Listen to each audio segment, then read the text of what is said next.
Okay, well, hello friends, and welcome again, if indeed you are watching, to another Prefect 99 live stream. A little bit early, by a few seconds. Sim is loading up a lot quicker than it has been in the past. Maybe that's just so changes I've made. Anyway, hopefully you can see everything, and I haven't just cut everything off. I don't know what the delay's like. So, without further ado, let's go get our aeroplane.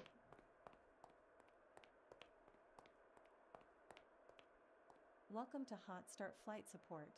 How can we help you today? Oh, Jenny, it's time for us. Do we want to be a little bit early? No, 1300 will be fine. It's going to be 3 of us. Some lunch on board, 7 packs. We're going to need some fuel. The GPU here.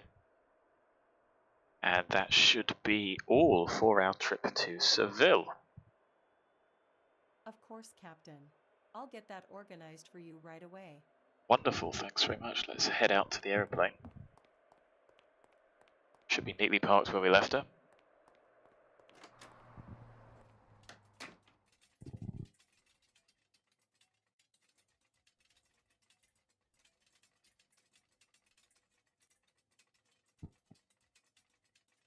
So, Volanta is running. That's excellent. Let's connect to VATSIM. Should still have our flight plan. And there is an aeroplane on final. This is Iberia. I was watching this 9270. David, who lives here. That's all that says. Iberia VA. David, Golf Charlie, X-Ray Oscar. So must live Tenerife somewhere. Looks like the wind is in the right direction. That's going to be interesting for our departure because we are going to do everything correctly. You can see a good sort of 10 knots down there. Ignore the buildings. And that should be an A320. 30 frames. Just going to double check my performance. Seemed to be making an interesting approach. It was a little bit all over the place. But we might as well watch.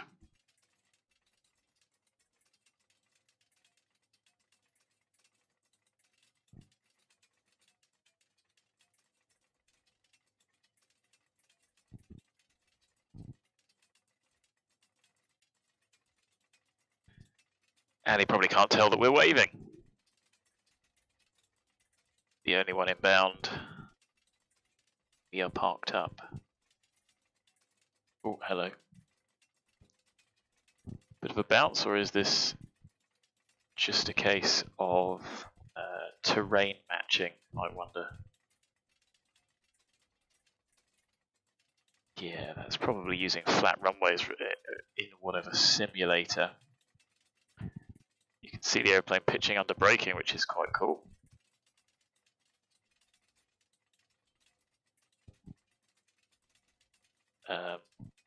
Okay. Interesting.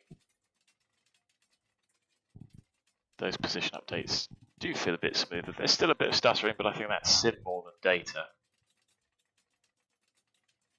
And you should be vacating roughly where we are.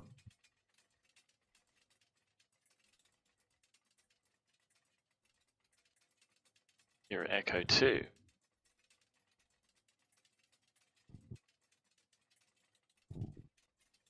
I'm not sure what we show up to other people as. Venom certainly showed up as an incorrect aeroplane. Anyway, let's have a quick wander around. With the front shock in. That's the sort of immersion that is nice to have, I think. Anyway, we'll open up the door just because that's got stowage for bins and covers.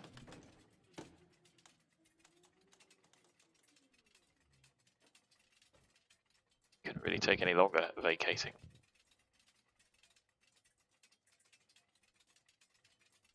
And then disconnects. How odd.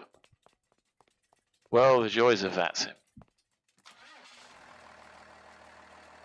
That's our GPU just turned up.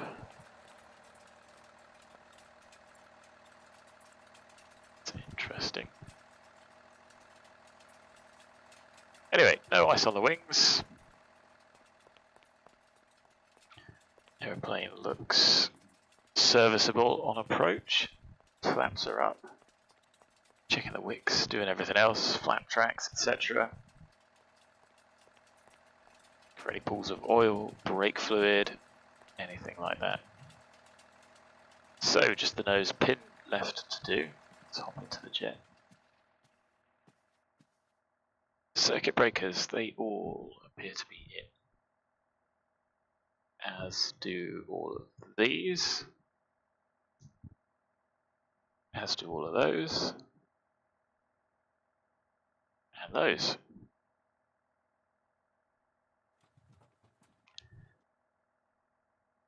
Good.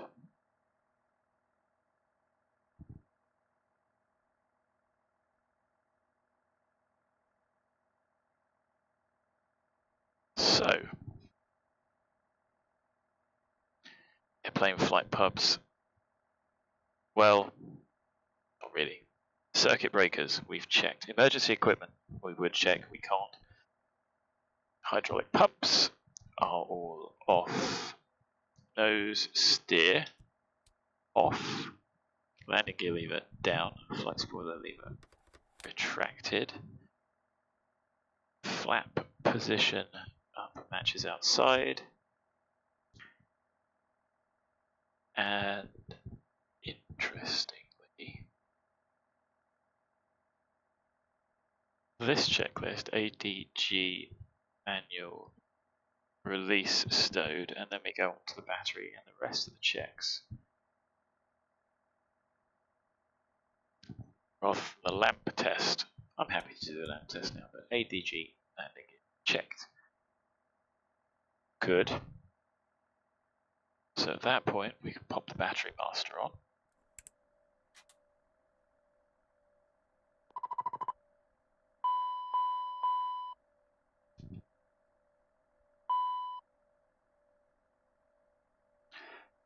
That's interesting. That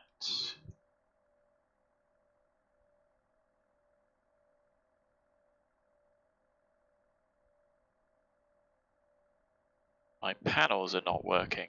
That could scupper things a little bit. That could scupper things a lot, to be honest. Why would those not be working? Why would they have remapped themselves? That's going to be an absolute pain to try and fix.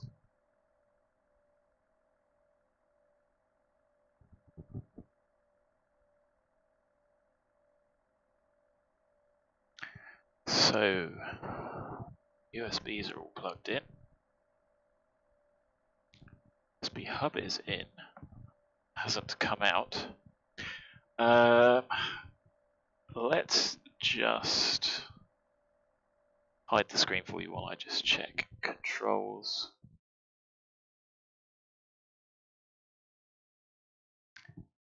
And what's interesting is that we don't have any of these now mapped. So, just see if, just going to mute the mic for a second, apologies.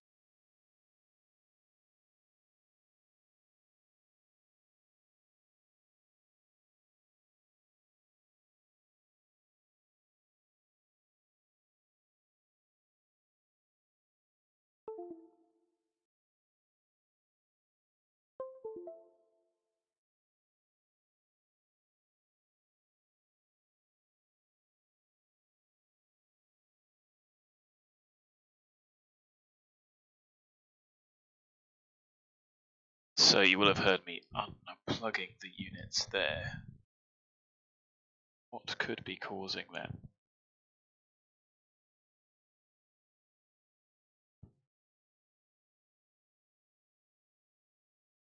I wonder, do I have to restart X-Plane to get it to figure this out? That's really annoying.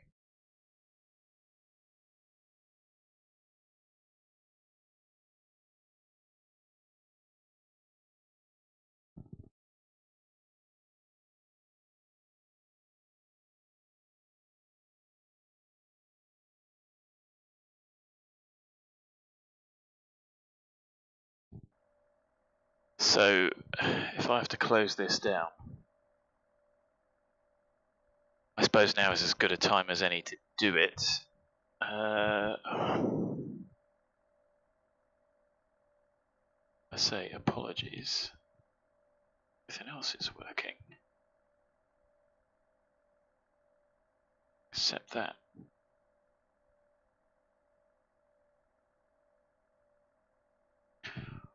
So the real question is, if I do disconnect, will it actually work? I don't want to have to restart the whole PC because that's going to muck the stream up. So let me just try and kill. I'll try and restart X-Plane and I'll be back with you in a moment.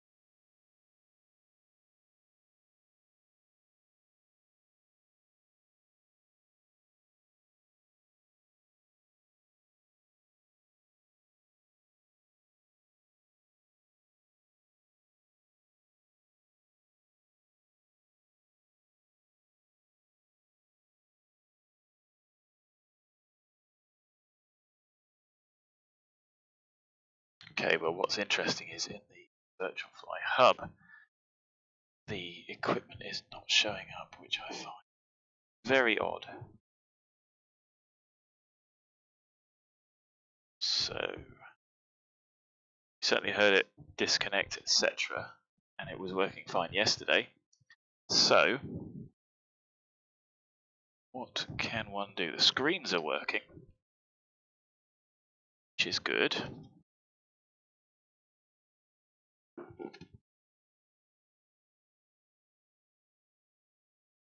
But the hub, so my USB hub has got power, but isn't playing ball.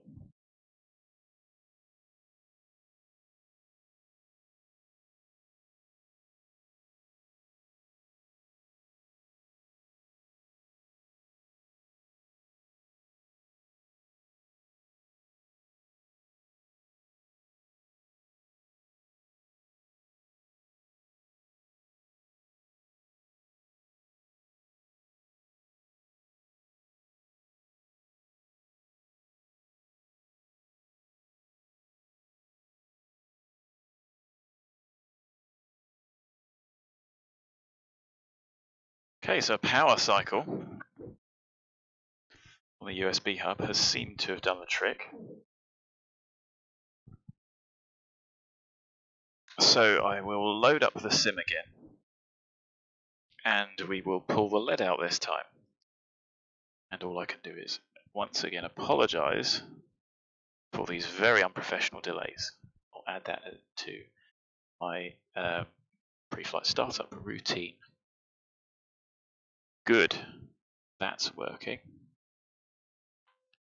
Let's get back into the FBO.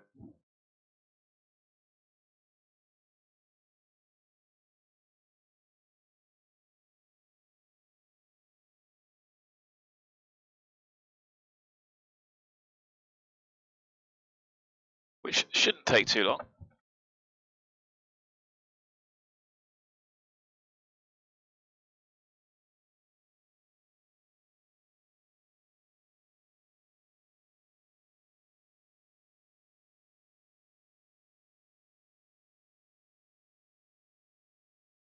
So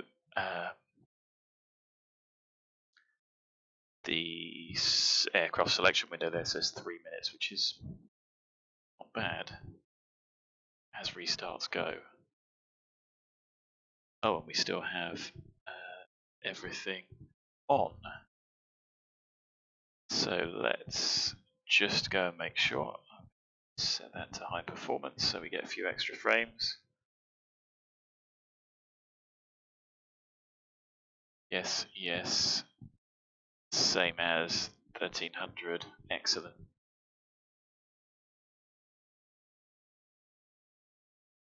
And as we go out, we should find the aeroplane exactly as it was.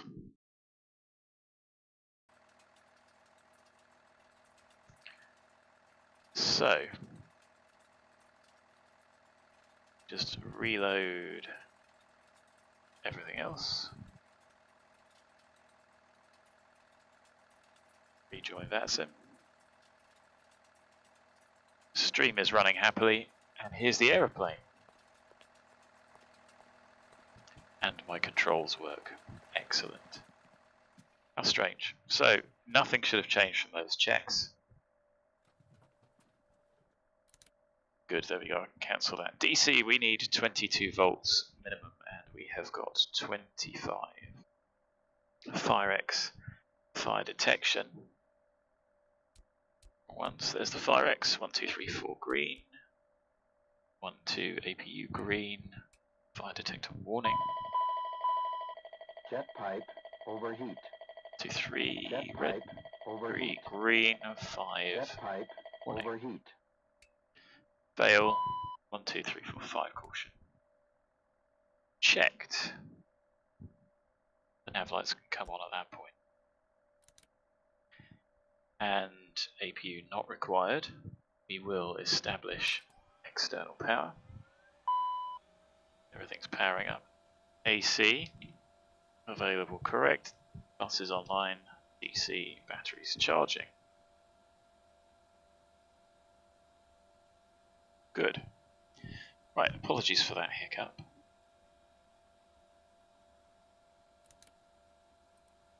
Flight compartment checklist. AC and DC electrics. Checked. Nav lights, logo light. They are on, logos not required. Cockpit lights. They are set all bright. Lamp test.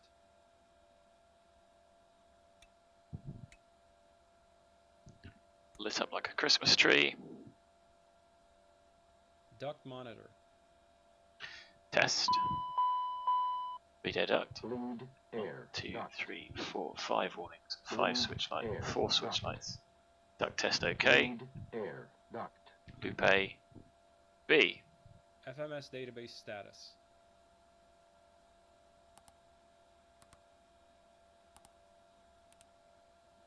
So we'll cycle it to clear out the previous.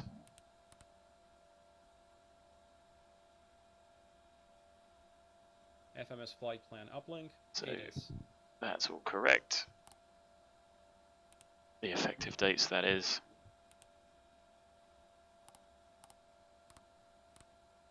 Send that request through.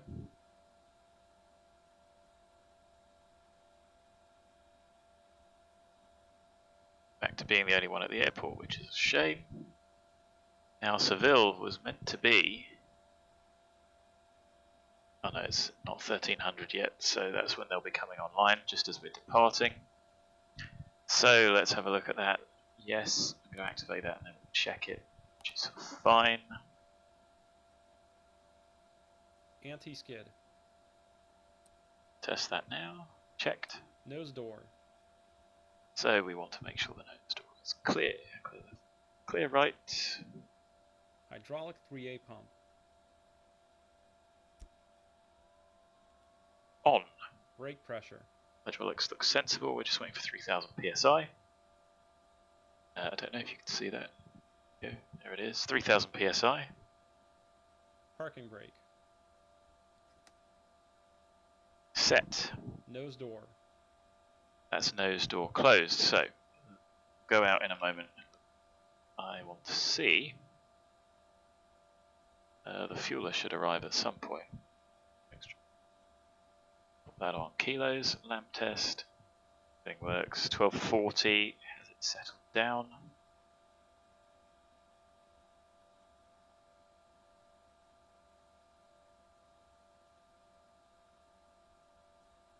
Gonna wait and see if that goes up. Just to get an idea of roughly how much fuel we're going to need. Frame counter.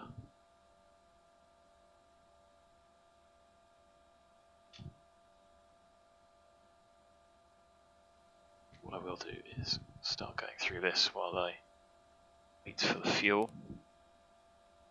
So direct KORAL Upper Golf 5 to SONSO, direct ADUBI. It's quite a long leg, Upper November 8712 to Juliet Foxtrot. So that's correct. Our alternate is Malaga. And we are going to Seville, where Chris Reed has done the scenery for this. It looks pretty good to me.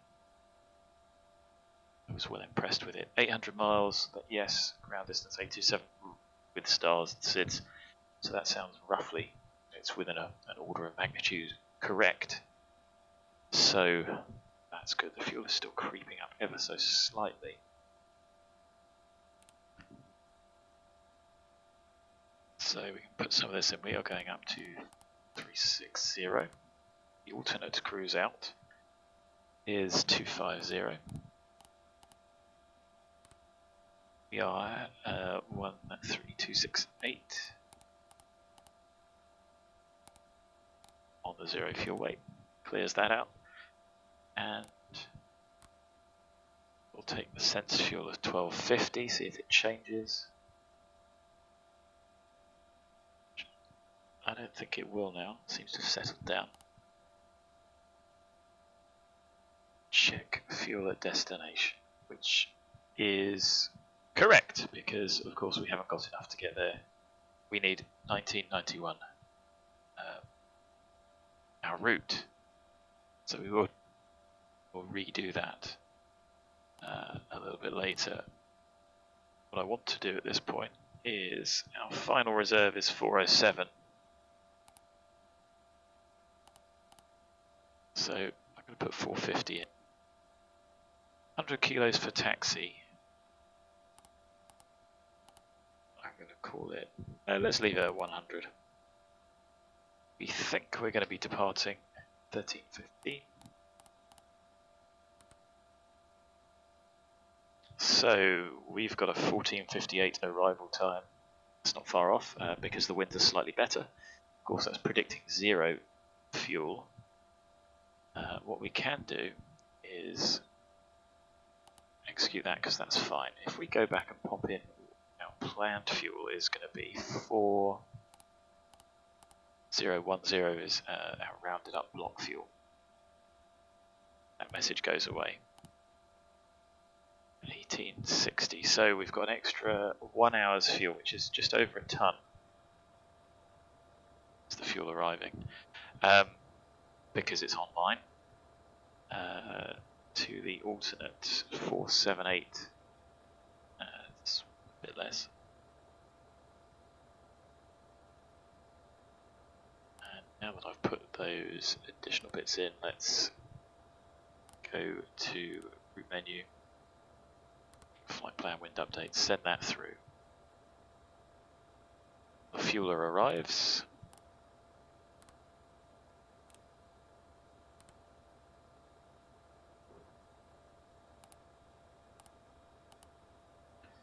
Of course, we can be doing this simultaneously.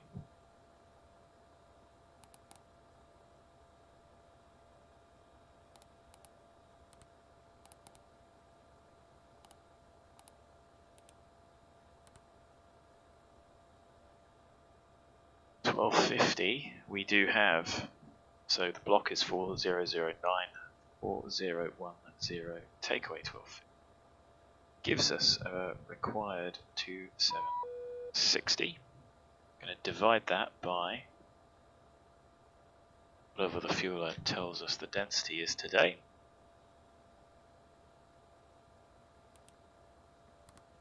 Get our departure. Oh, all right, Captain. interesting. Fuel truck is hooked up. Just let me know how much fuel you need. Or would you like to go tanks full today? 0.811. Gives us 3403. I think that should both fit in the wing tanks.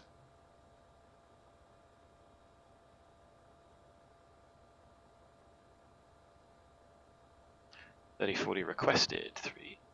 3403. Round that up again. 3440. All right, I'm gonna go start up the pump.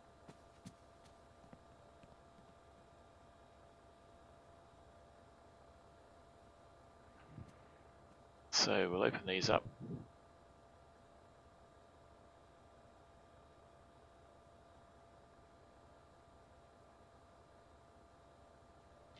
It will open, wait for the pressure.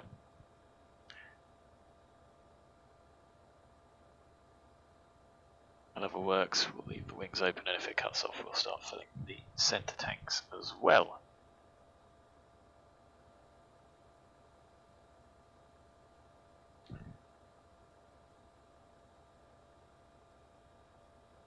So I'll check the weather again in a moment.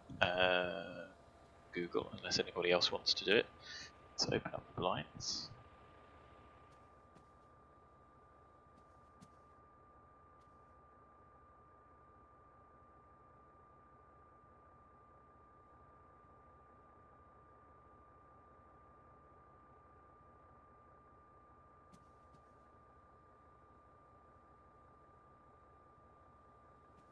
And head out. What's that?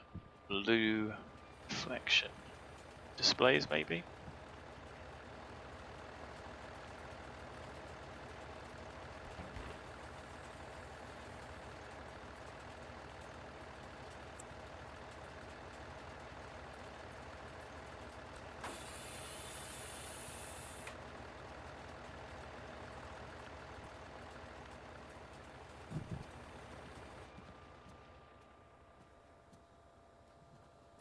So nose door is closed. Hydraulic panel and pumps. So quantities and temperatures sensible. 3A pump pressure we have obviously checked, it's 3000 psi. And then we turn it off, switch it over, 3A in white, 3B. Sensible, we can pop these on. They're also powering up.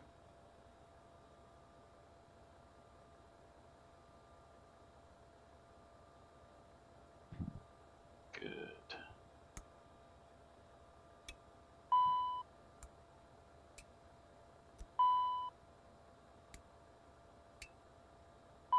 Two low pressure, one low pressure. Happy, checked. And we're set to auto, 3A on.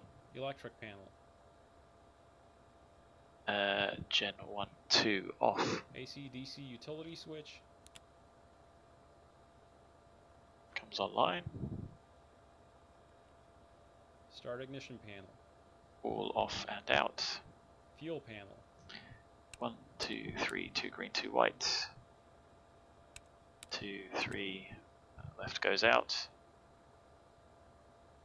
1, 2, that goes out, that comes on. Out, off, out, off. And 2 cautions. APU LCV.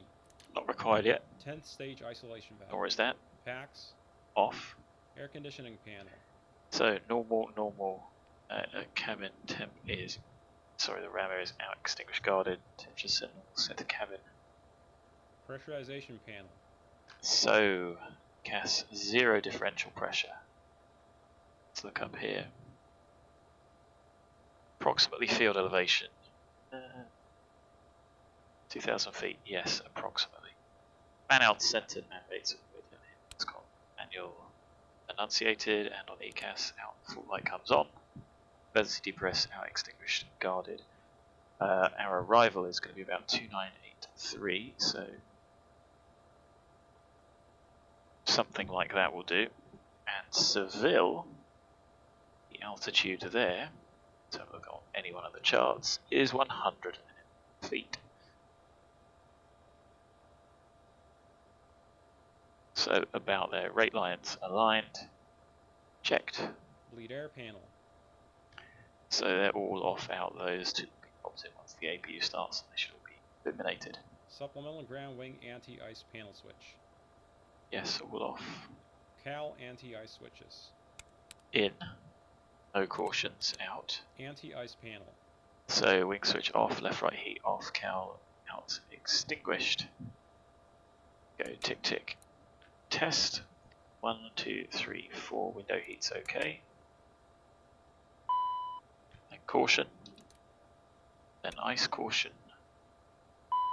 checked. And wing overheats. Listen for oral. Wing overheat. Yes, anti-ice test okay. Wing overheat. Emergency lights. So they are currently listed as off. Pop them on, we get an info. We do. Back to arm, they're all out. Passenger signs. We're still fueling, so we'll leave them off.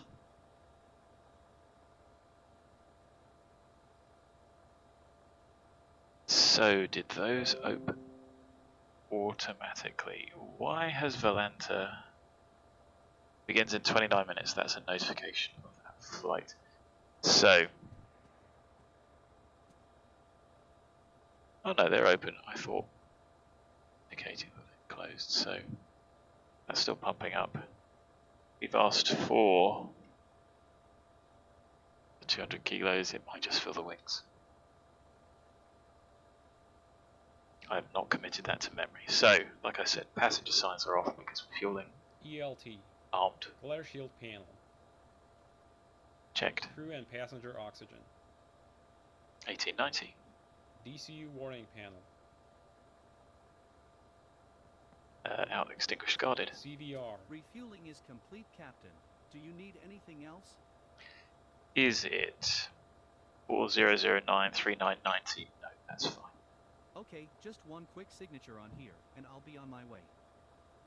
Here's a copy for your records. Have a nice day. Thanks. See ya.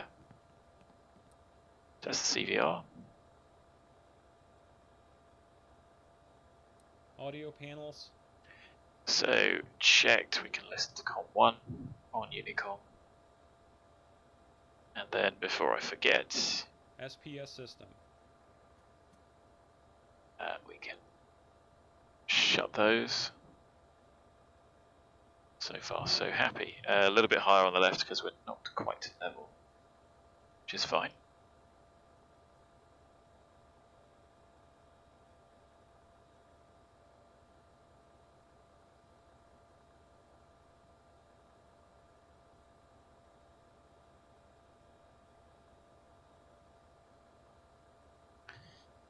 So SPS time. Stall pusher switches both on. Yes. Stab trim set to 0 down.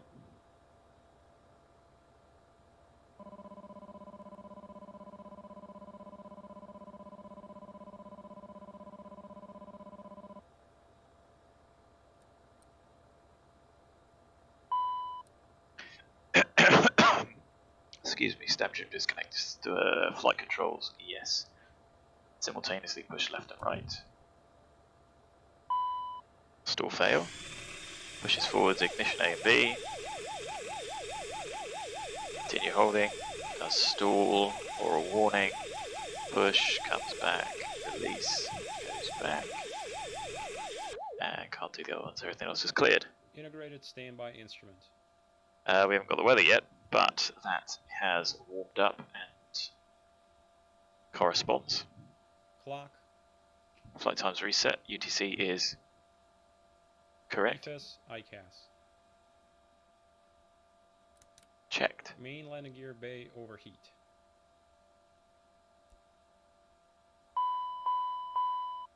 Gear bay overheat. Gear bay overheat. Checked. Fail as well.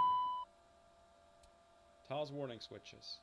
They are out extinguished guarded. Let's do a quick test. Glide slope. Pull up. Wind shear, wind shear, wind shear. Terrain, terrain. Pull up. Good. Turn the radar off. Pitch and roll disconnects. Stowed. Ground spoilers. Auto. Thrust reversers. Armed. Thrust levers. 1 full free, correct. Shut off, 2 full, correct. Shut off. Engine speed switches. On. Engine vibration check. Goes up to 3.5, VIB, and stops. Oral warning. Smoke detector. Smoke. Oral toilet baggage bay warnings. Smoke. Trims. Mach trim. So, 1, 2, 2 in-op. Set. Stab trim, Mac trim, 2 Mac, 1 in-op.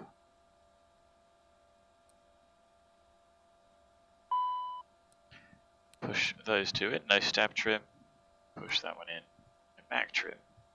Set pitch for takeoff, which we'll do the perf in a moment.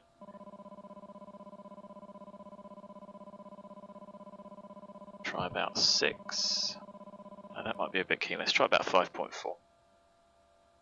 Yacht ampers. They can come on. Reversionary inhibit switches. All set normal. MFD's out. IRS.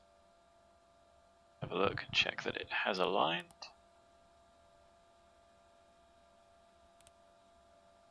One, 2, 3 nav. CPDLC. Can't do yet. TCAS.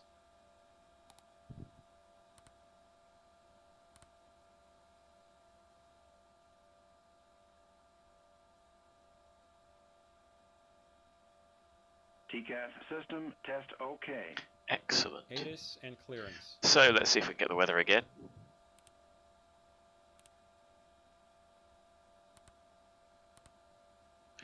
While doing that, we will go to perf over here. Is 16 degrees. Not going to do any flex, although we probably could. We might actually do an intersection. We'll see. We have got what looks like 40-50 on board, so let's clear that.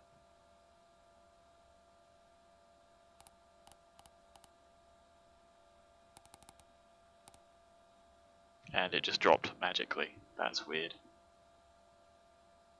Let's give it another moment. So, no meta. Oh, I know why, because I've typed that in incorrectly like an idiot. So,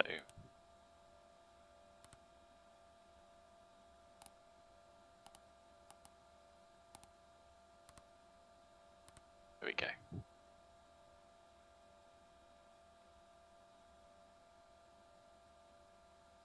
So, nil ATC.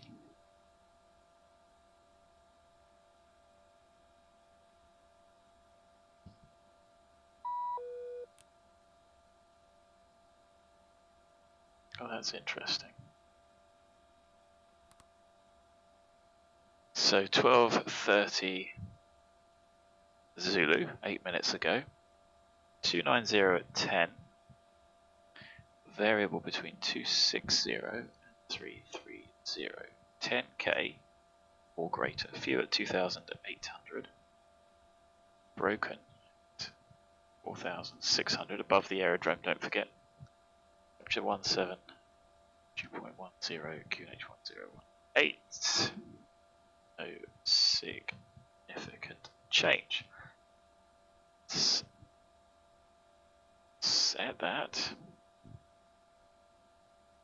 4040, 0 fuel. Done.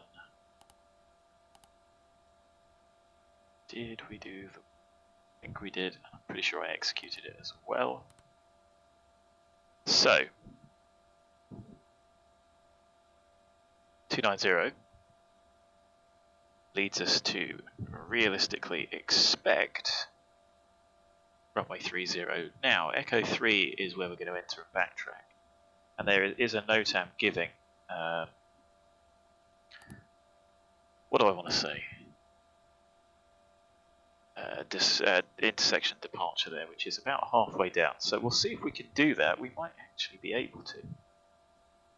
We are going to Coral, runway 30, Coral 6 Juliet.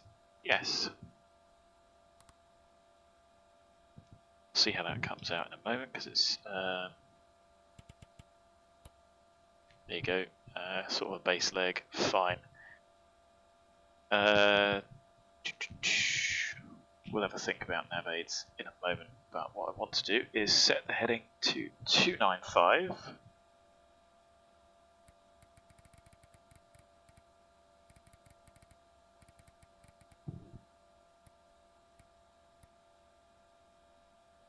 do that and check it in a moment.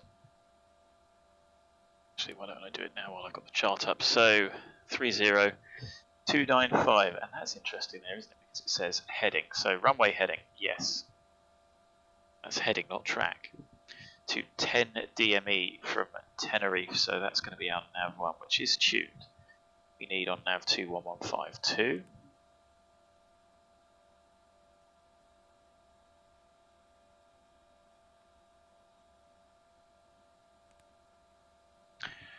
For VOR1, it's going to be 303 inbound, which is 123 degrees. So we'll tune that up in case we want to do some raw data. Because it's runway heading, then a right turn 028. I might try and fly this manually if we have enough time. While I'm doing that, I'm going to turn 7. So we're looking for 1, 2, 3, and 7. Set 7-1. Course is set. VOR2 1152 lands at Rotti, Tenerife North. Happy.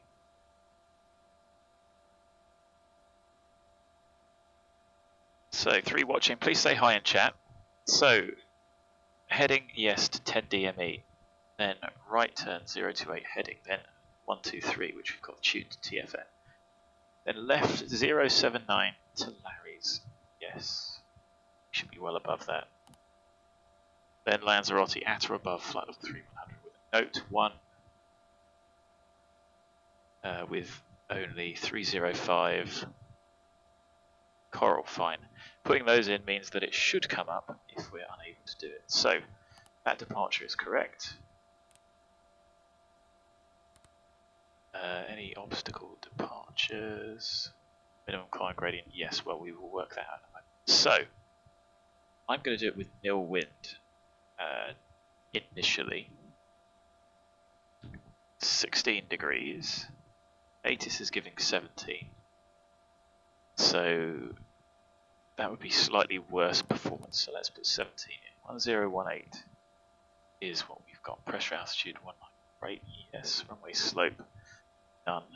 And 17.3, so we're under. We need 1349. And the NOTAMs, perfect, give us from Echo 3, takeoff run available, takeoff distance, and an ASDA of 1653. So even with no wind, we are well within that, including the screen height and the balance field, etc. So we can go directly from the intersection, which is really quite handy. So with that in mind, do we think the wind is going to change? No, I'm going to pop the wind in of 290 and 10. 10 knot headwind, reduce the distance a little bit more. And our climb gradient 7.8%. And these SIDs require minimum climb gradient of 4.7 on the 6 Juliet up to 2600. So, happy with that.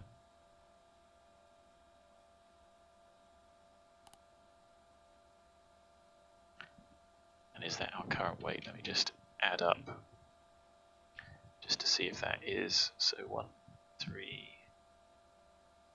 270 plus 240 gives us 17.3. Yes, so it is actually going to be less than that. That's our current takeoff weight without burning any fuel. So let's send those speeds through.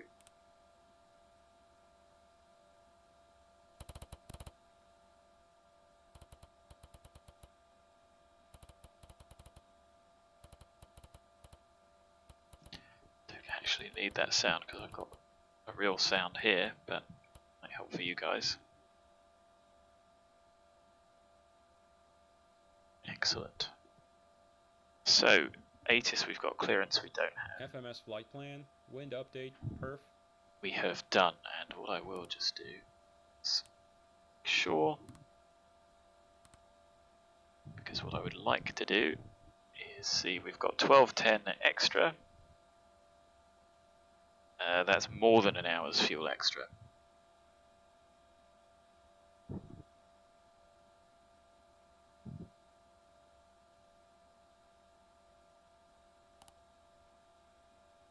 Gonna be happy. Takeoff data. We have done. Avionics and charts. I have available. What do we want nav one? Well, for a bit of raw data, rows will certainly help us out. Nav aids are tuned. No one to speak to. Flight instruments. Let's check these. So Toga, M1TO, Toga, flight directors come alive. The attitude is sensible. 126 is also sensible. Nav aids tuned. Preset nav is tuned. FMS1 guidance. V speed set 200 bugged. Flight director and not going to arm nav. Try and fly it manually.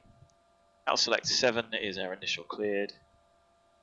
1018 VSI 0 and 191.5. Departure briefing. We have discussed straight ahead till 10 DME, right turn 028 degrees, heading and then intercept 12. It's the 303 radial, which is 123 inbound. Then to the VOR, and then 079 outbound. Continuing our climb. Emergency procedures. Pins, covers, chocks. We have done. Cabin lights, water heaters, master seat. Can't really do much about that. Let's pop the seatbelt sign on. And even with the delay, we're pretty much ready to go. Flight compartment checklist complete. Engine start checklist next. So we're just waiting for our packs. With that in mind, let's get the APU started. It's 20 degrees in the cabin, so it's still absolutely fine. It's going to be 12:48.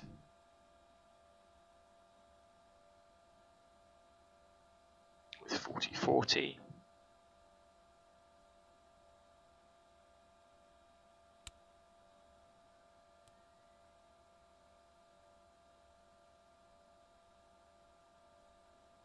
Started the timer, the APU is started.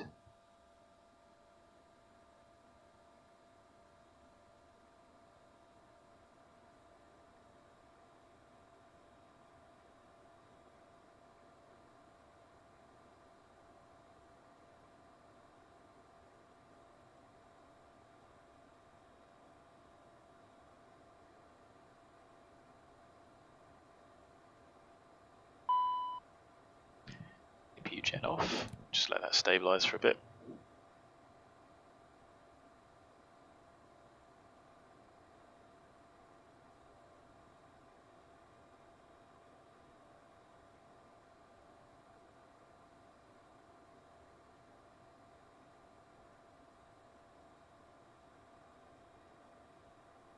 So let's switch on. After a minute and 2 for bleed air. Round the power out, please, sir.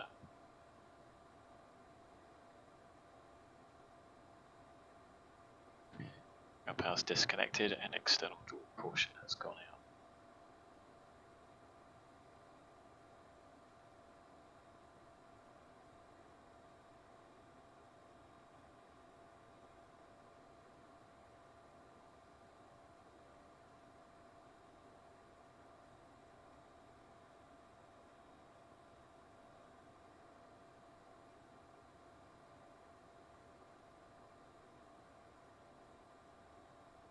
So maybe if I get the map up and explain.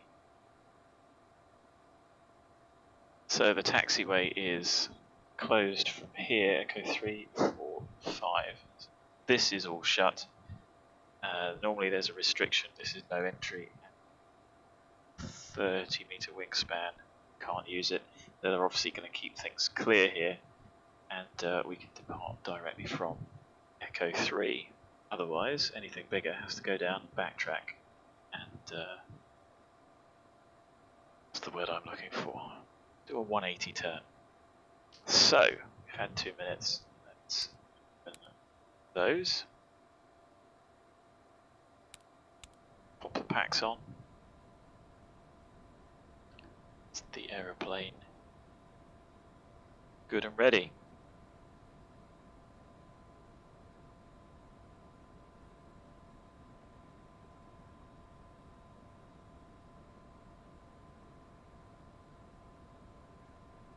So we'll do a right out of here, then a left, take it all the way down until we get to Echo 3, which is no entry, but we will enter it.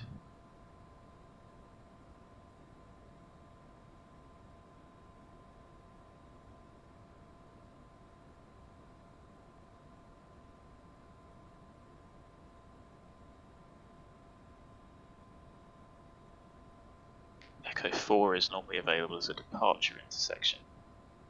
1906.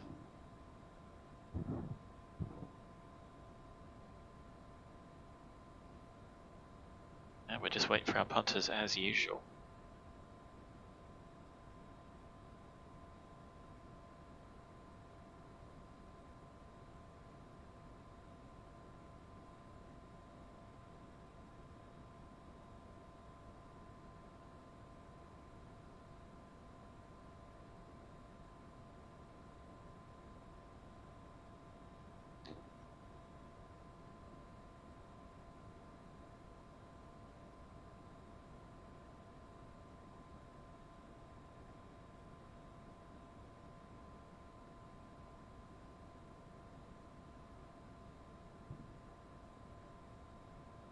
Cabin temperature has actually gone up.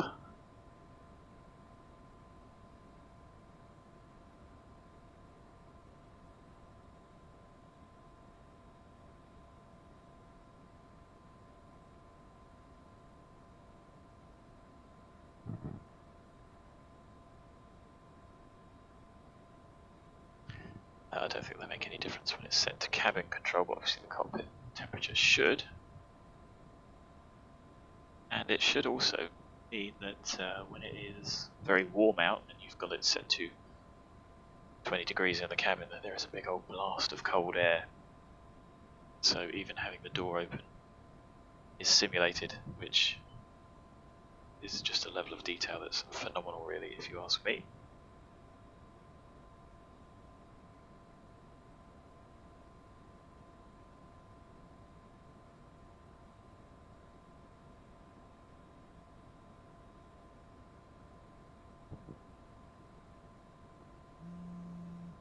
Go.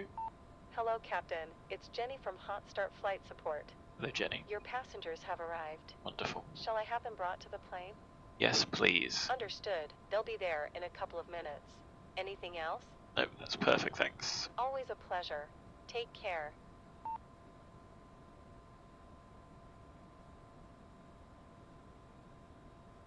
Engine start checklist. Doors. I'll wait for that to go.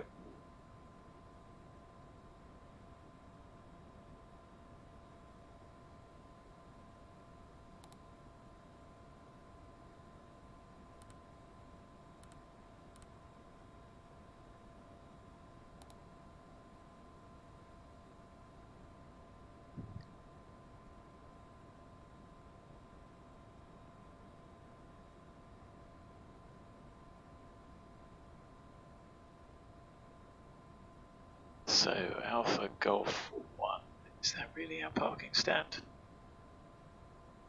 Yes, it is.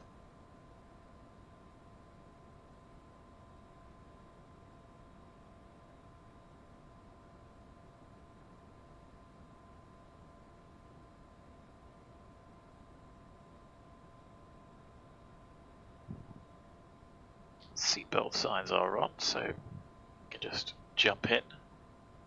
Get comfy. Get the weather again just before we go to make sure there's no massive change in the wind.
Gotta have nicked some canapes by now.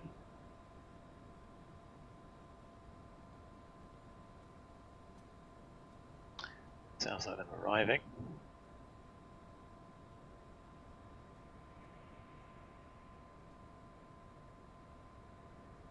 Hello, Captain. Hope you are doing well today. Yes, thanks. Great. There's nobody else coming along today, so as far as we're concerned, we're all good to go. Excellent. Please sit down, make yourselves comfortable.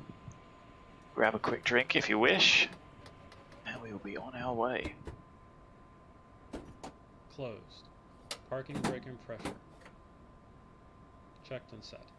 Fuel quantity and balance. Checked, 20 kilos. Beacon. So we need to call up for start. There's no one to call, so let's assume we've done that. Put the transponder on, having been cleared. On. Fuel boost pumps. On. Ignition. Armed. Engine 2 start. So it is 12:57, 14:20. Let's check to start number 2. Clear to start engine number 2.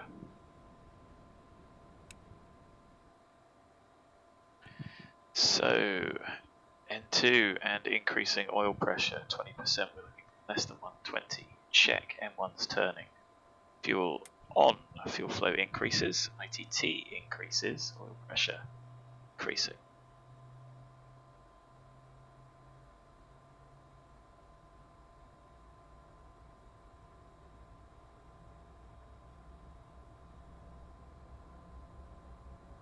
Fuel system. So just going to wait for that engine to stabilise. 2462 we have. Right's turning, so we should look for left low pressure. Left and right pump. Left low pressure. Engine 1 start. Do that again. Signal start 1. Or headset, intercom, clear start 1. Start engine number 1. N2's turning, oil pressure is increasing. 20%, we're looking for less than 120. M1 turning, checked. Fuel on. Fuel flow increases, ITT increases, oil pressure increasing.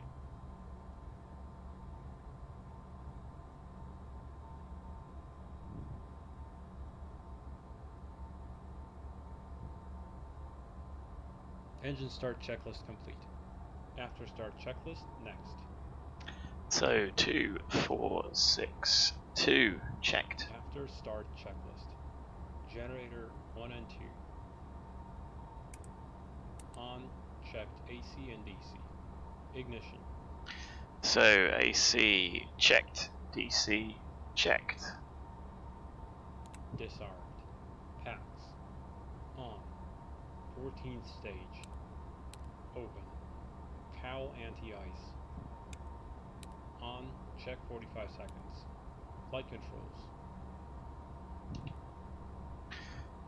Full forward, full aft, full left, full right, full left rudder, full right rudder. Ground spoilers. So auto not deployed, disarm not deployed, armed. Spoilers deployed, set back to auto. Flight spoilers. The way up.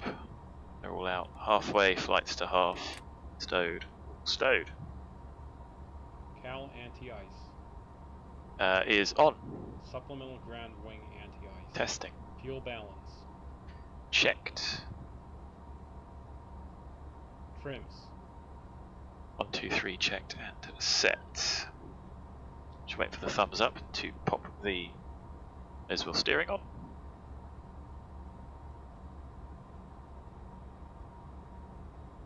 Chocks out. No steer.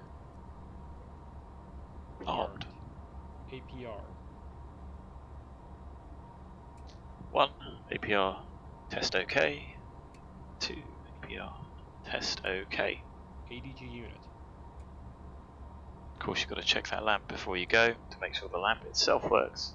Supplemental ground wing anti-ice. Waiting for that. So Seville has just come online, which is good.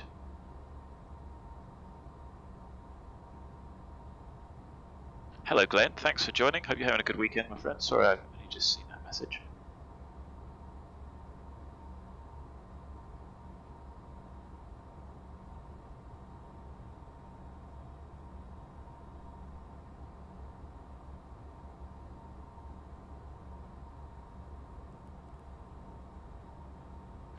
Wait for that light. There it is. Cal anti-ice. I'll pop those out. Off. Wing anti-ice. Norm. 14-stage isolation valve. Checked. Don't worry, you would do that first. Wing anti-ice. So, left and right heat, yes. N2, yes. Wing anti-ice, okay. Wing anti-ice on. Checked. Off. That. ATS. N1 TO. ATC TCAS. We're leaving it on. After start checklist complete. Taxi checklist next. So, like to press those. Just checking, yes.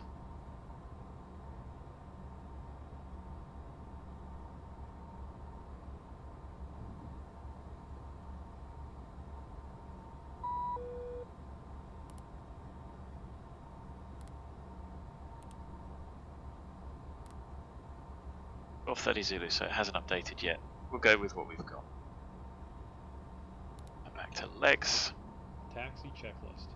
Taxi lights. Clear left. Wing and cowl anti-ice. Clear right. Anti-ice not Brakes required. and steering.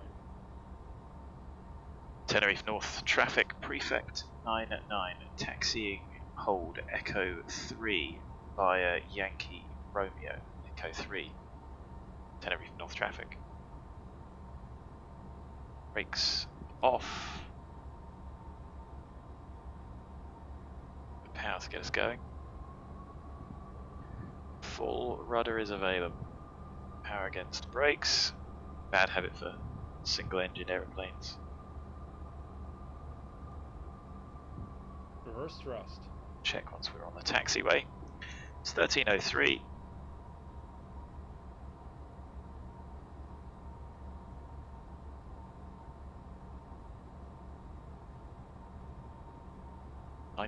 .6 meters is our span, I think. Tell me if I'm wrong, Glenn. Smart guy.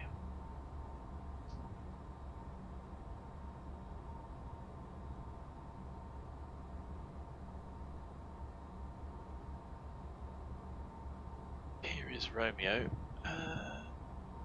Convinced I would say 3012 there, because it's not really a hold, is it?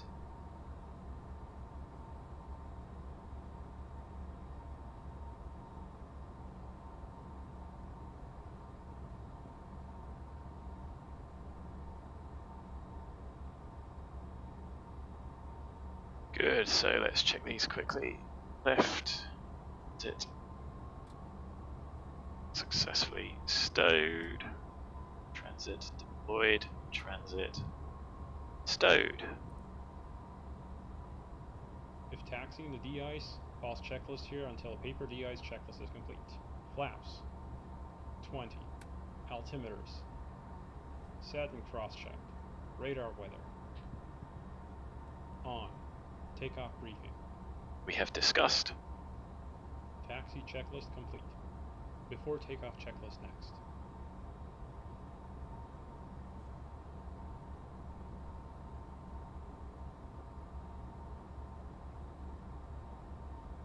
So if we get to the end of the apron, we've gone too far. Is there anybody else here at the airport?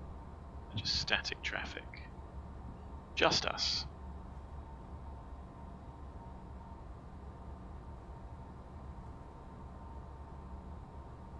Echo 3, because everything is closed. Let me just double check that.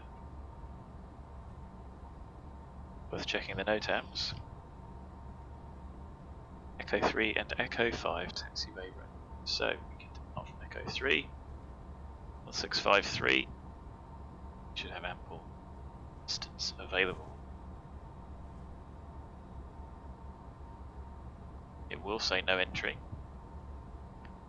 so that's a positive confirmation needed to ensure that we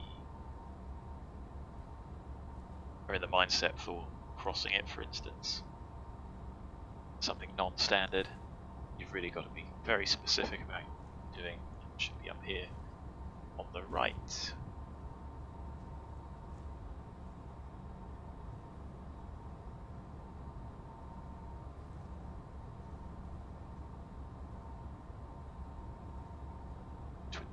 Knots. You have to get the brakes warm, and I know that's something we don't do because I haven't fully read through the brake warm procedure, but you do have to get those brakes warm. Is there a brake temperature gauge?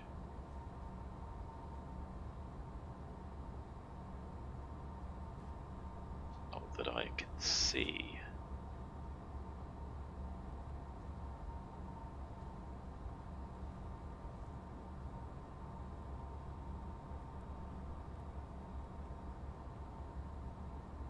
So, this looks like Echo 3. We did discuss, didn't we, that we're going to be crossing a no entry.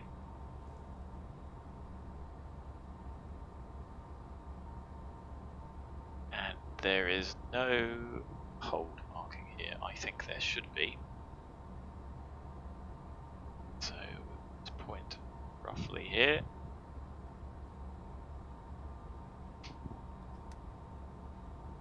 And Echo 4 is the next one. I'm just checking this to make sure we are in the place 1, 2, 3, 4, and then down to the end. So, yes, to be sure. So what are we going to do? We're going to get going at 13:10. We're going to have 39 something.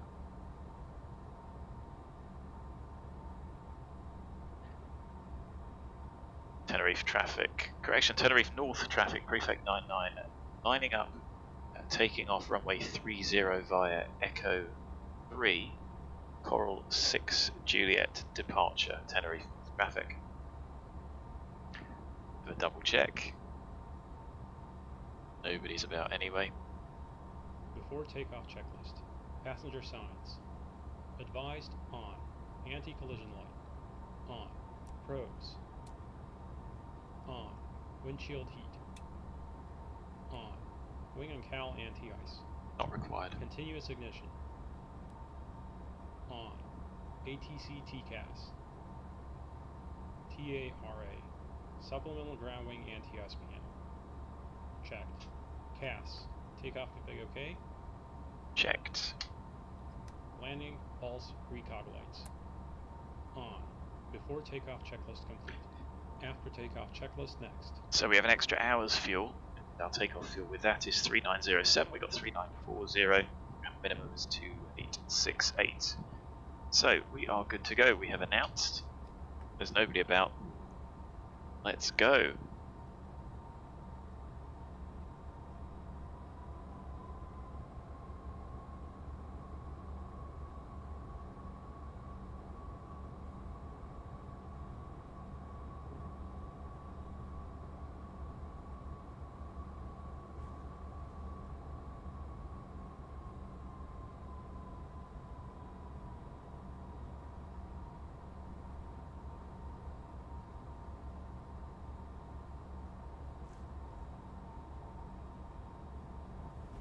Can you really litter a runway with those markings? I'm not sure. Maybe you can. Interesting to see the imagery.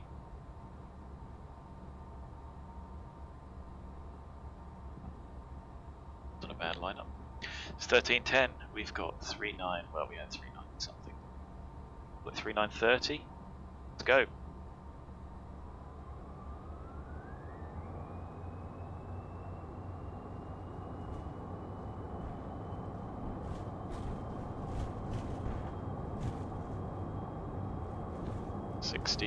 Well, ASI's alive, 80. N1 hold, V1, rotate, A little bit sticky coming up, we come SV2. 10 degrees, positive rate. Gear up.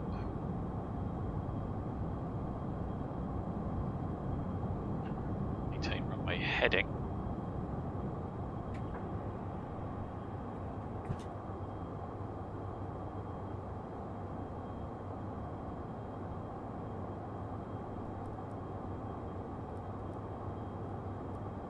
Safe height, safe speed, flap up.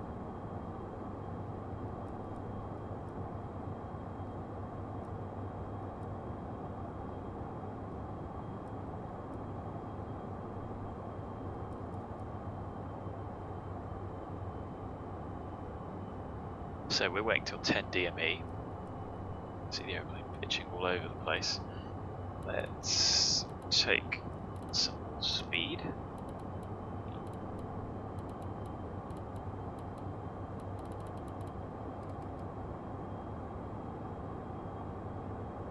You see I'm already drifting off the heading, which is bad form.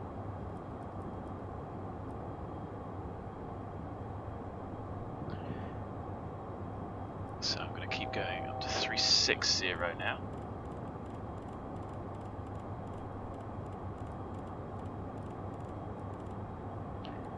So it really is quite a challenge to keep. Okay.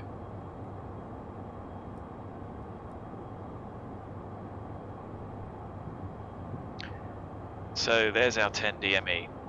Right turn 028.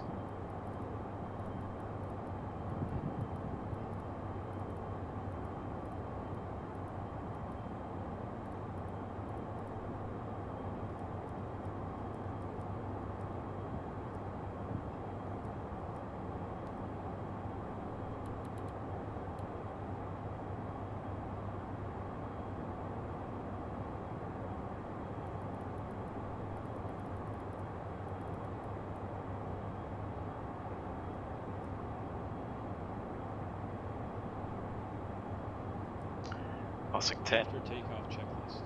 Landing gear. Up. Flaps. 0. Thrust reversers. Off.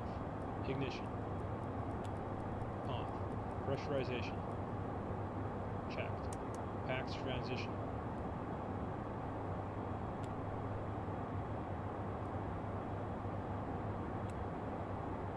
Completed. N1. Climb set. APU generator. Off. APU. Shutdown. Passenger signs. I'm going to leave those on. CAS. Checked. After takeoff checklist complete. And then what do we want? We want 1, 2, 3, which we've already overshot. That's just poor flying. Doing this very gradual turn. Trying to keep it smooth.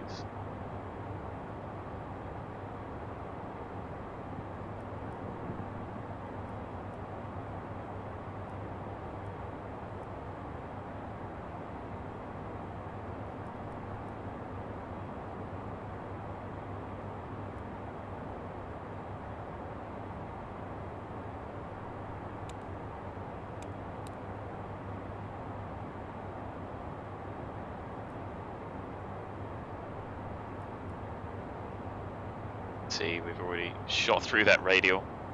Look at that wonderful scenery.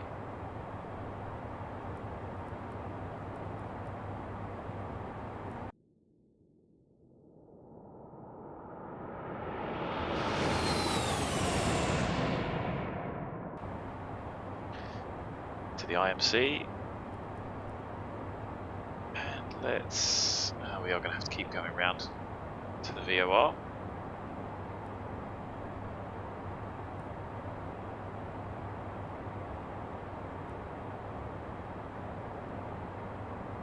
So twitchy in pitch. And then we'll intercept 079 outbound, so let's try that there.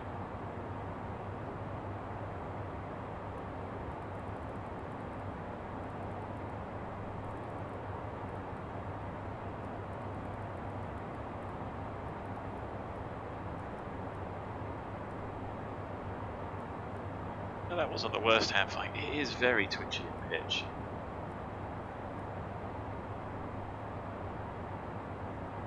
.079 is in that direction. There's the needle coming round. Let's try 20 degrees initially. It's a big pitch change, and look how twitchy it is. I'm really not moving it much. Oh look, we're going to shoot through that as well.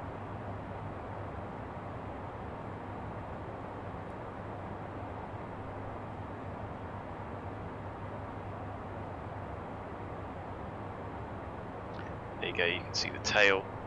That's where we are, crossing through the radial right now. Wonderful scenery, terrible flying.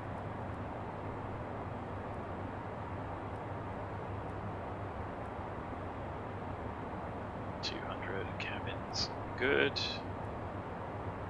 We're not that far off, but that bank angle is starting to get a bit carried away.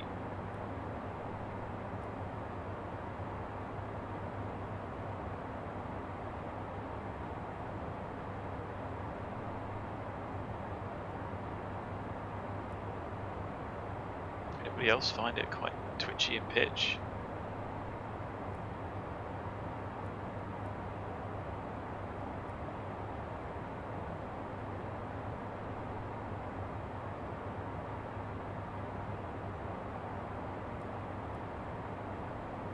The aeroplane trimmed, but it's still a little bit all over the place. So just waiting for the tail to come round. 079 outbound, not quite there yet. Maris.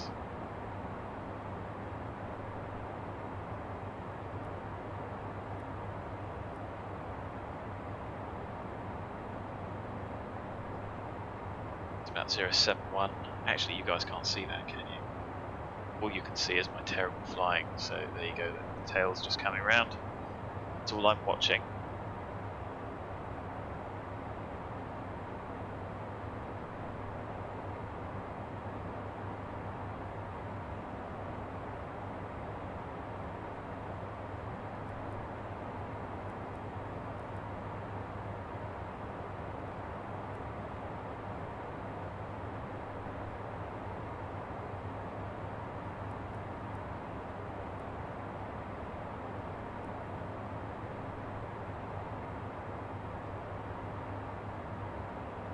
Oh no, I am an idiot. That's 070, not 079. Silly old me. Why don't we just let the aeroplane do its thing? Heading. Autopilot on. Flight level change 300. A little bit keen. That was a beautiful turn onto the wrong radial. Never mind. How embarrassing. Let's try 089. Seems we've mostly got a tailwind.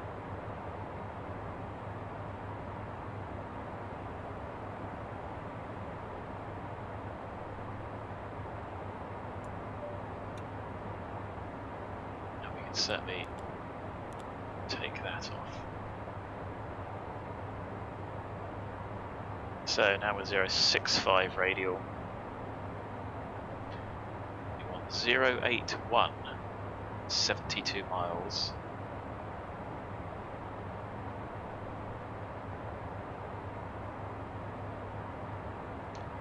So blue needle 079, which we're just about coming back. Accept.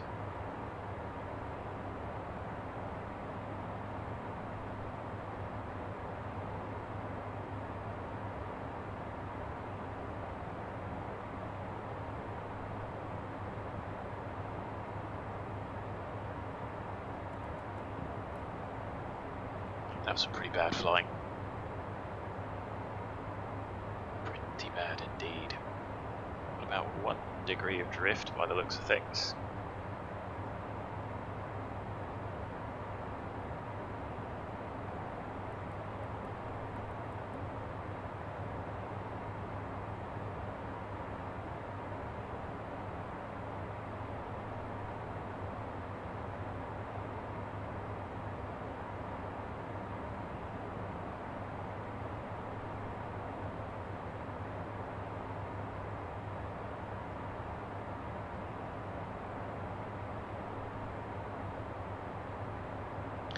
And you can see that coming back in if I switch.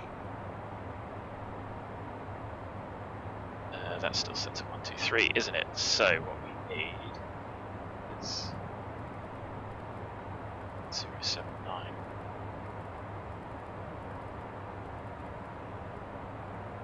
There we go. HSI looks like it's coming bang on.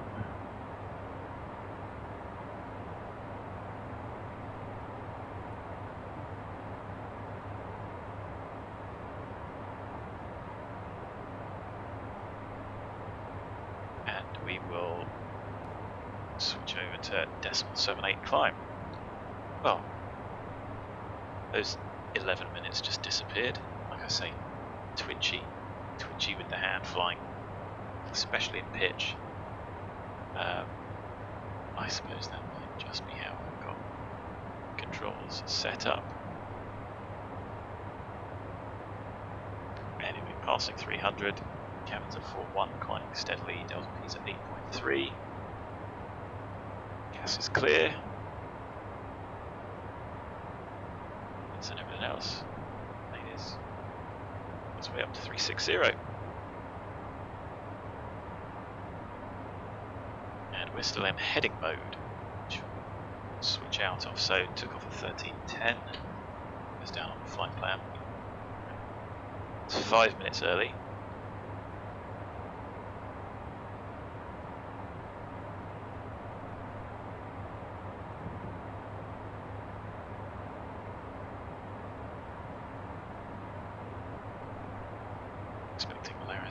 Minutes, which actually just gets us bang on time. Maybe I shouldn't have gone around the turn so quickly. Aperon, thanks. Probably enjoy my flights more than I do. Like I say, that was pretty tragic, that departure. At least the intersection and everything else was done simulating reality, respecting NOTAMs, etc. But yes, it is my favourite aeroplane to fly just because it's so well modelled. It's not my favourite aeroplane to hand fly though. Like I say, it's really twitchy and I don't know, maybe it's just the pitch coupling. But interesting, very interesting that, see, it was all over the place there. Even the flight level change, I was trimmed for an attitude and it just drifts between the two. Maybe that's a feature of the real thing, but it certainly is difficult to set a pitch attitude and hold it.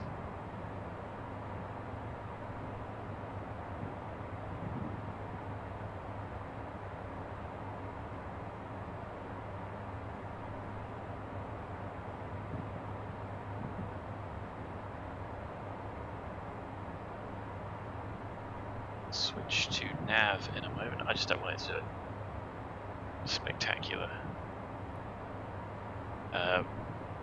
turn to make the waypoint, which is going to be at 2.6.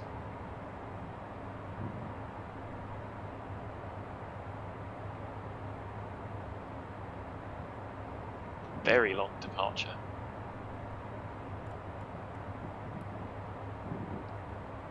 So he lands onto out in the distance with 70 miles. 78.3 is the waypoint. Tenerife VRR.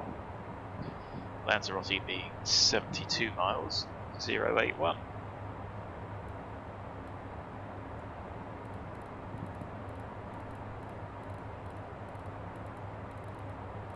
Well, I'm sorry to hear that, Papa.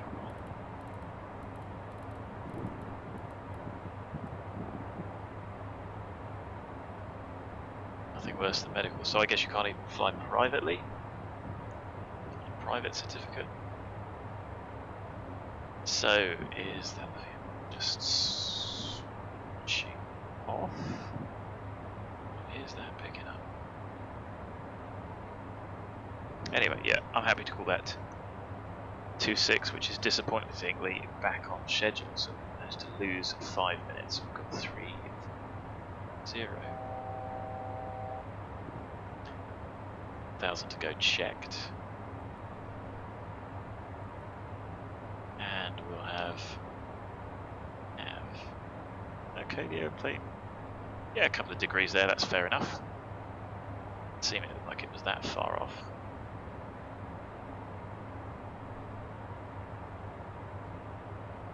So, we took off, no sorry, we left, clock field was 4040, just scribbling all over the flight plan.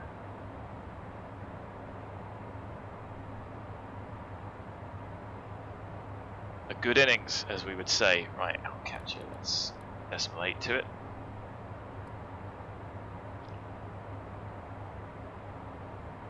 I assume you have the same medical certificate. One is class 1, class 2 in the States. But we also have in the UK the light aircraft pilot's license, which only needs you to be fit to drive to be able to fly. There are some limitations, no night, no instrument, etc. But that's a cheaper and also more accessible method for those that have had medical issues.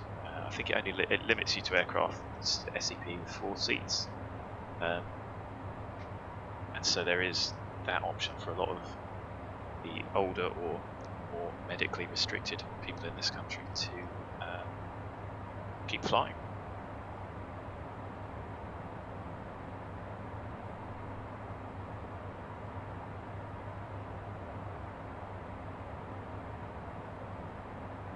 But I don't know too much about it because obviously I don't need to, for want of a better word.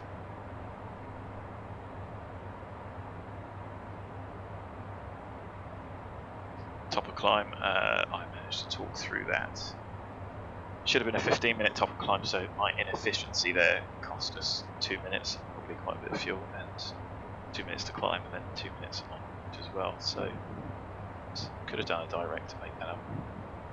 Whatever, it's only virtual fuel.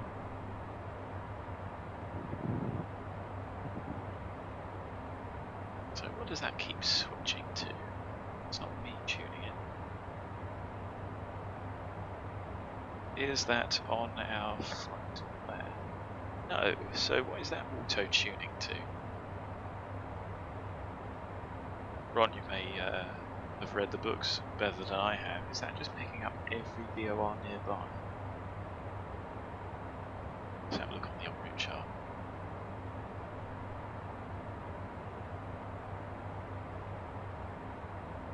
So, Fuerteventura, no.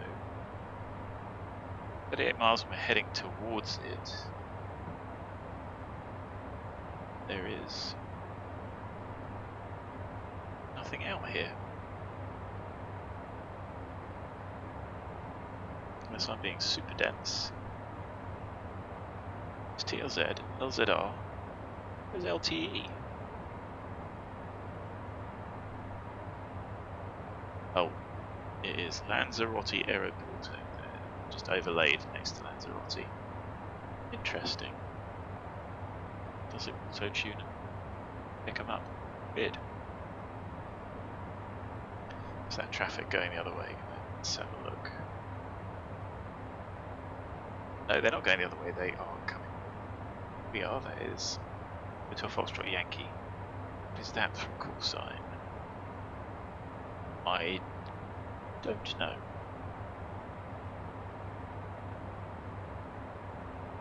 A340 600, and they are at 37. We are at 36. It's interesting, we are at 36. I would have thought it would have been an odd flight level.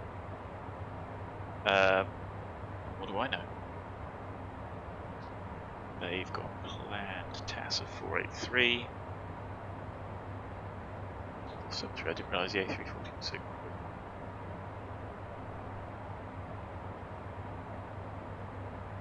They're only doing 477 over the ground. Tailwind 544. So they're filed 483. TAS.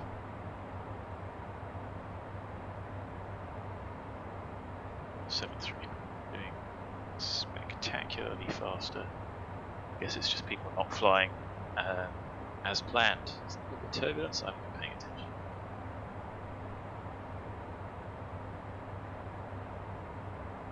So let's have a look.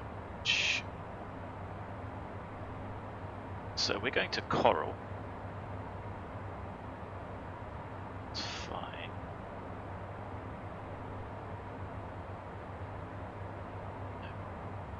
highway underneath, which I can't select.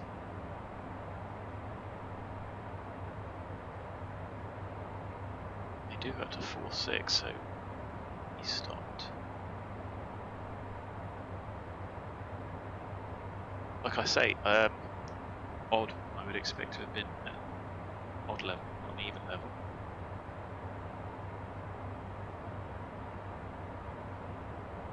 I don't think the Eurocontrol validator picks up on incorrect odds or evens. SimBrief has been known to be wrong before. Let's have a look and see. Does it matter? Flight up, down. So if we climb 1 or 2 flight levels, if we go up or down 1, it's plus 87 kilos for the trip. If we go down 1, it's minus 16 kilos. If we go up 1, no different time. So we could potentially do that, which I might do actually, because it is not sitting comfortably with me.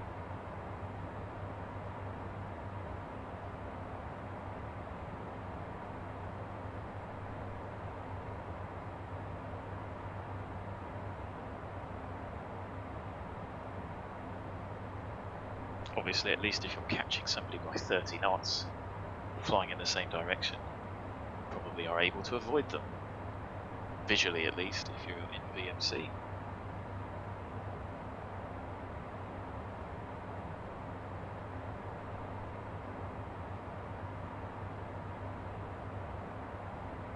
That's interesting. There's an easy coming the other way, which doesn't look like it's on an airway. Doing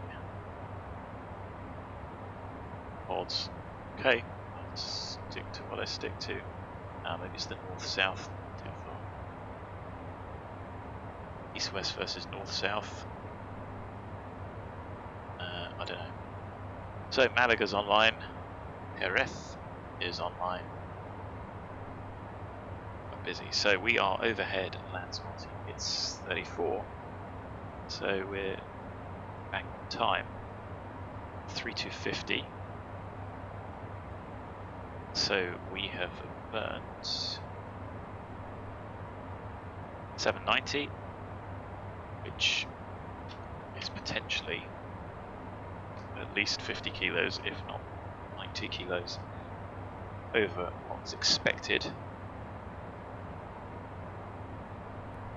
There we go, we are on our way. So this takes us now, this is still part of the SID. This is 059. Yep. 59.4 DME to the FI hot boundary at Coral. And that's from Canaries to Casablanca.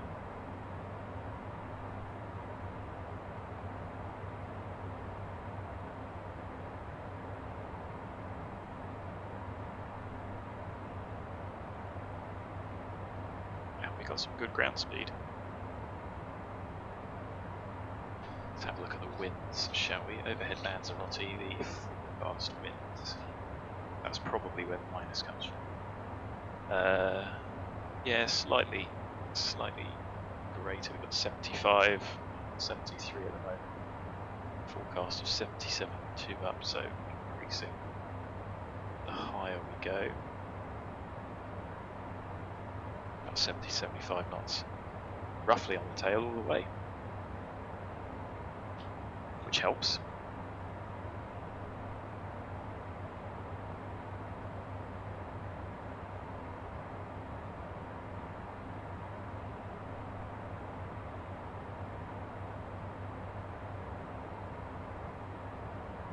So I don't think there's going to be any ATC for the Casablanca FIR.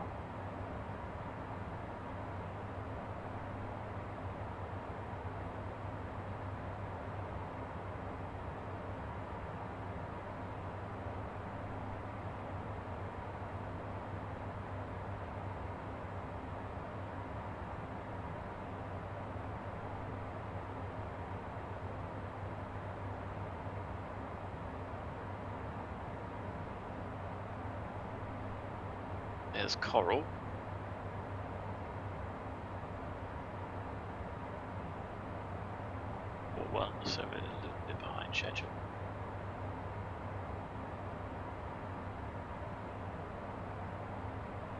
Seems to be a steady stream of arrivals into Seville. 13 listed at the moment. So 172 departing. 319, 320s, 37 Classics, MD82, and us.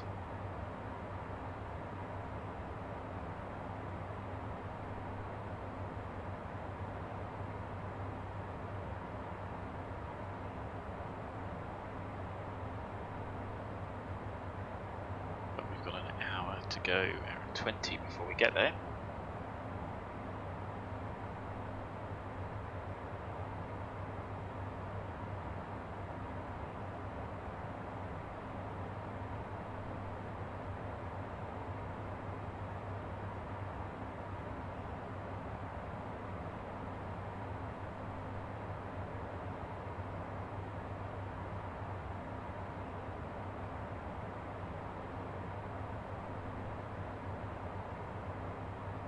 So, fuel alternate, destination alternate is Malaga, our fuel en route is Casablanca and International, which is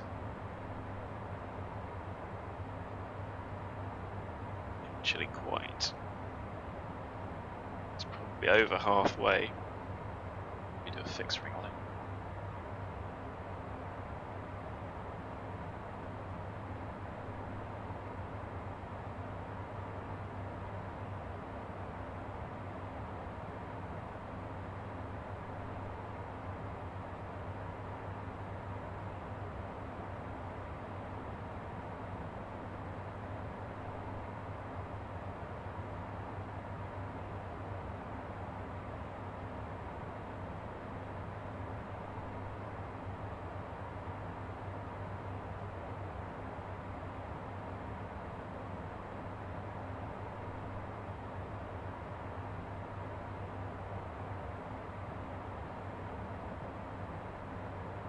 As I said, I've validated this route, so that's all legit. I do like to do valid routes where I can. Auto router has not been particularly useful recently. I don't know whether that's because of the recent airways changes.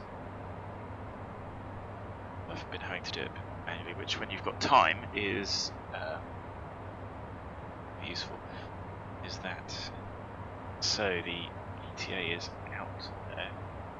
Quite know why, because we're going to be there closer to 40, which keeps us on track time wise.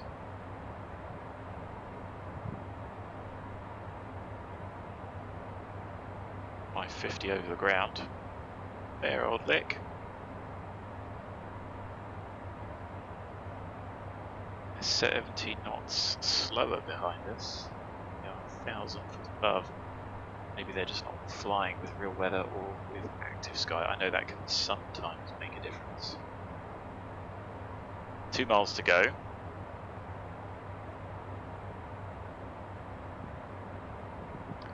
One mile to go. We're definitely overhead at 40, so happy to count that. And 330.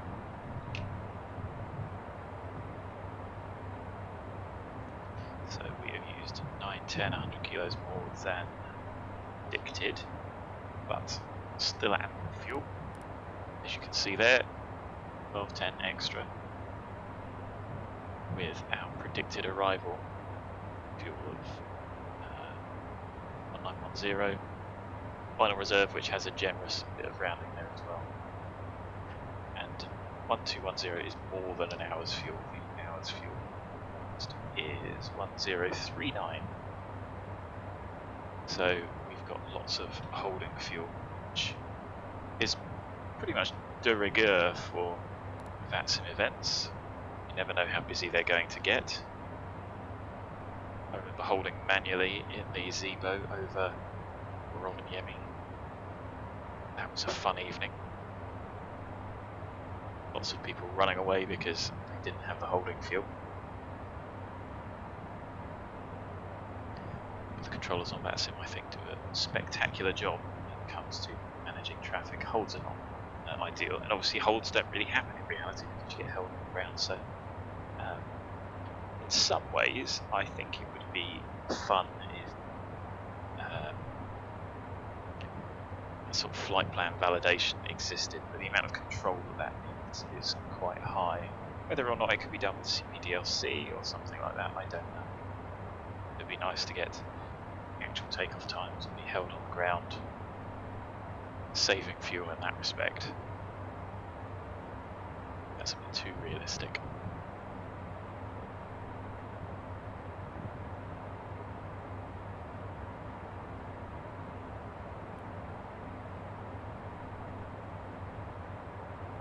So, is there a VOR? I'm going to expect that there's a VOR at Casablanca 150, so I don't remember that one. Have 2 115.1. Is it really picking it up at 316 DME? Interesting. So 4.3 overhead SONSO.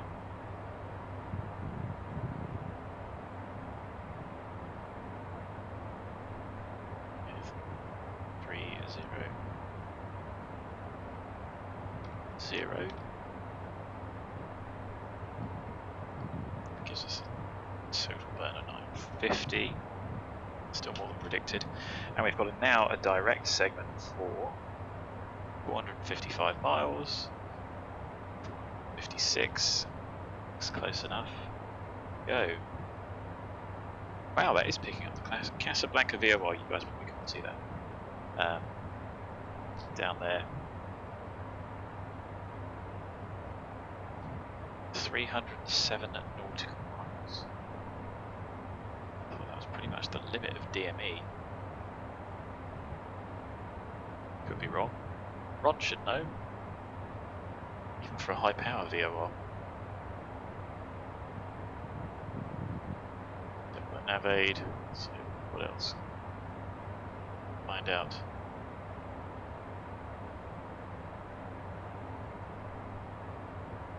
Range or power less than 25 watts.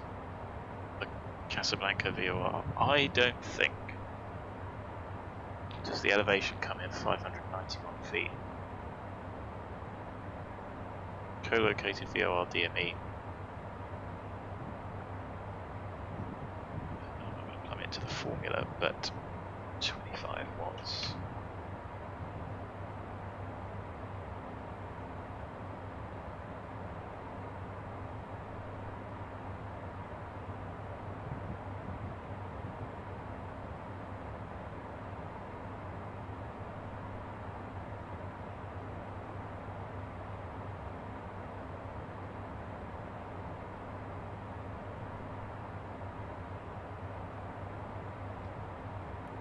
Curious is all. So we've lost a little bit of speed, but not much.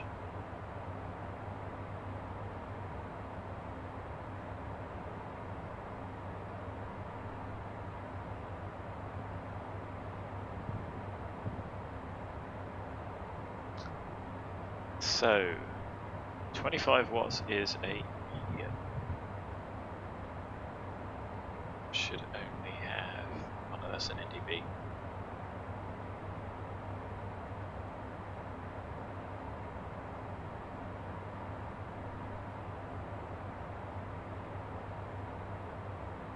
It's just a nav data thing.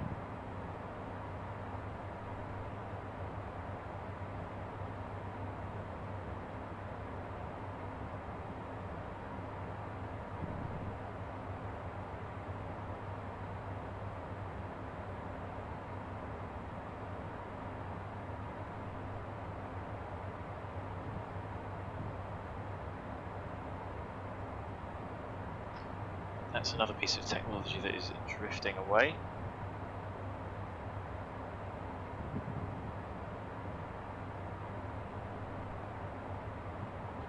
Is VORs.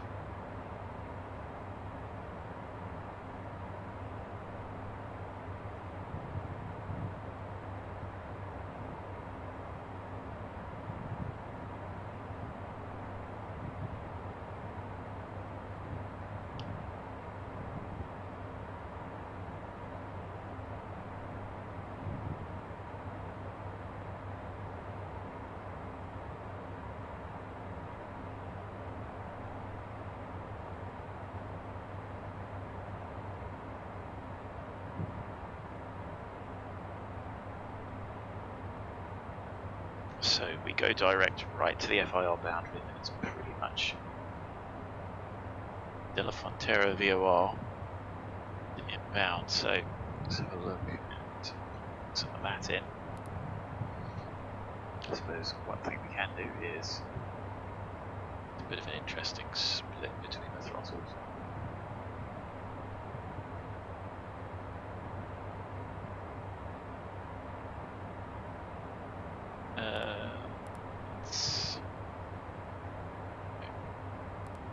Data link weather.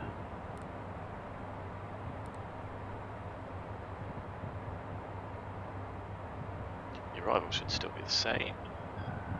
Is there anything else from this?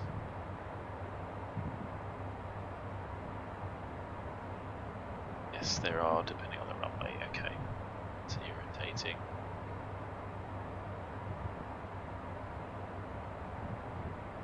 The forecast is westerly flow,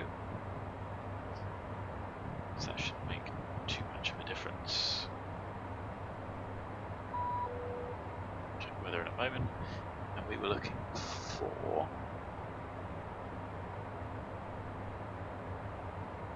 three mic.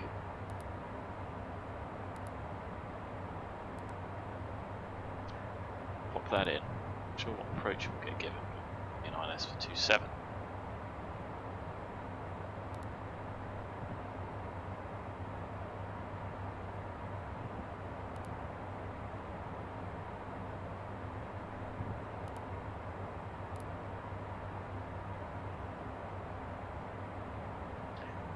So that's 16, I think is correct.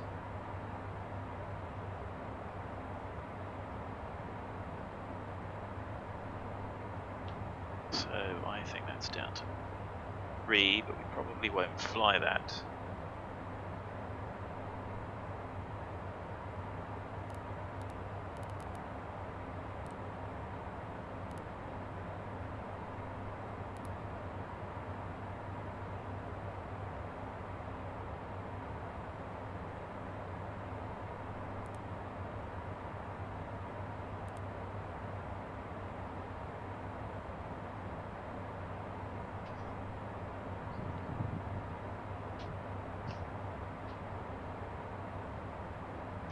So, as we can see, 1330 Zulu, 2708 knots. I know this is going to change, but it's good to write it down and see the pattern. Light rain, which we don't mind. Few at 3. Broken at 4,800 gives us the ceiling. Temperature of 13, relatively cold. QNH 0. Recent rain. SIG. The forecast at 8 Zulu valid from today at 9 Zulu to tomorrow at 9 Zulu 26011, keeping with that westerly flow, 10k scattered at 3.5. TX is the high temperature at 1400 Zulu, and the low temperature of 7 degrees at 0.6 prop 40 tempo. Just around the airfield, don't forget, between 12 and 6, 12 and 16, 4,000 meters in rain showers. Showers being very specific for aviation, cumulative cloud would be given by the scattered 3,000 tower Q. We'll look to later, but of course that's outside the period, so we're expecting weather to deteriorate from what we have currently got on our arrival, but of course it's a prop 40 tempo. Tempo being 2-hour period, no, tempo being half the period, so it's 2 hours in the METAR, but for that period aggregate an hour for half of that period, so rain showers with reduced visibility. I think. I'm sure one of you will be able to correct me if it needs a brush up. Then I try, and don't get me wrong, I may be wrong. My knowledge is often rusty. but it is good to go through these things, especially for things that you're rusty at, because it kind of keeps the brain active. It is very, very easy to get out of habit. I haven't flown in real life since November, so it is very easy to get out of habit. And what I actually do is when you get the OFP, I've said before, I print it out. You don't have to do that. So for this one, I think I printed out the first 12 pages, including the NOTAMs, because we'll discuss those NOTAMs. It prints out the weather as well. And so what I do is I take a highlighter and get the weather that we... you don't need to highlight the weather that you're currently experiencing, because obviously that changes a little bit on the flight plan. The METAR for departure was 0930 Zulu, because I did this plan at about 10 o'clock Zulu. And so obviously that's going to change relatively significantly. But it gives you an idea of your starting point. And then for your forecast, which that doesn't... Well, the forecast can change, but this one hasn't. Go through it with a highlighter. Take the periods that you are expecting to arrive in, and highlight them. You don't need to highlight the ones, you know, so obviously the becoming variable 2 knots between 23 and 1900, 2100 Zulu, well, we'll have run out of fuel by then, so dead. So there's no point highlighting that one, because that's not going to affect us. But the Prop 40 tempo between 12 and 16 may get the tail end of, because we're right in the middle of that period. We are expecting to land at 1500 Zulu. So gives you an idea of thinking about the weather. And of course, planning around that. Obviously, low visibility, not so critical in the sim, but be a bit of a disaster with go-arounds and other chaos, rain showers popping up. Of course, the weather can turn in the sim in an instant, which doesn't help. So, icing considerations, the temperature's quite low, so the freezing level's relatively low. If you think that the average lapse rate is 2 degrees per 1,000 feet, or is it 3? I think it's 2. Again, I need to brush up. Then you're looking at a freezing level of 5,000–6,000 feet, which is relatively low. And if you're going to be IMC, we're going to need ice protection, probably down to the ground, especially if we are in rain. So all these little things, put the pieces of the puzzle together, and gives you an idea of what to expect. Probably our arrival is probably going to finish at Rotex, which is 7 miles from the VOR, which is about 7 miles out. The MSAs are relatively low in comparison to what we've had, 3.5 to the south and then 4,000 to the north. I'm expecting ILS Whiskey via Rotex, with Rotex being 13 DME runway.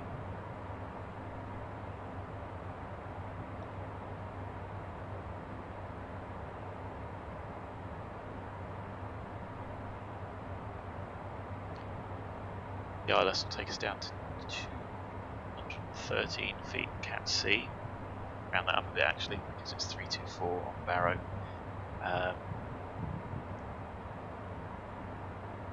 Full lighting gives us RVR of 550, so even with no approach lighting, 1200 meters, and you could circle in 2,400 meters visibility, maybe down to 4. Pretty grim, that sort of visibility. Working hard, so we're not going to need to worry about that. Having a look at the aerodrome layouts.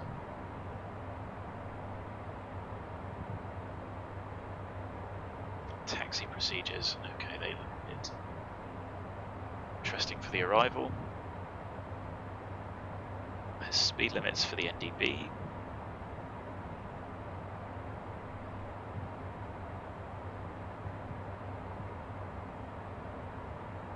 Which is the Seville NDB. It's 4 miles and it says 160. No, max 160, it's not 160 until 4. So 180 once the final turn is completed and established. Well, we'll be doing that anyway. Did 20 nautical miles, 210 at the beginning of the final turn, get 200. So we will naturally fit in with those restrictions. It's good having a nice long direct segment like this. Still got 58 minutes to go. Still got ample fuel for holding. Think about performance as we get a little bit closer. However, it's an 11,000 foot runway. Seville is one of the main bases for Airbus for the A400.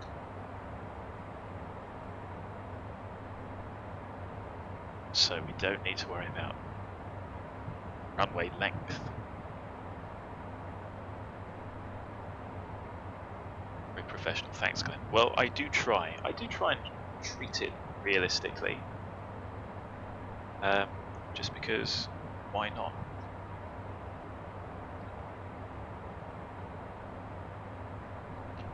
Try and treat things as realistically as you can. You get because flying from A to B is relatively boring, but doing it properly is quite rewarding, even more rewarding if you're crewed.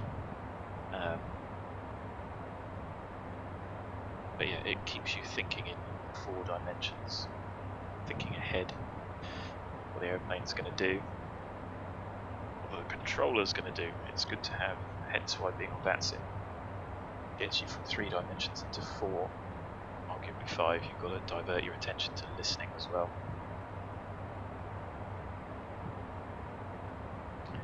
And in the meantime, we could look at some of the study stuff. Engines. Just incredible. Left engine, there it is. So what is it? How much thrust is being produced? It is the bypass that produces most of the thrust.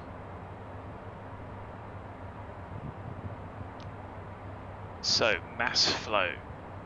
Can I use that as an indicator? 88 versus 14. So that says to me that 81% thrust is coming by the bypass of 14.78 pounds per second being produced directly at the nozzle. Oh no, thrust P and the base there. I couldn't see those. No, it isn't 80%, is it? It's 230 versus, it's still 66 versus 33. You're getting a lot more bypass acceleration, which is a bit counterintuitive. Interesting seeing of those turbines going in different directions. Totally agree, Glenn.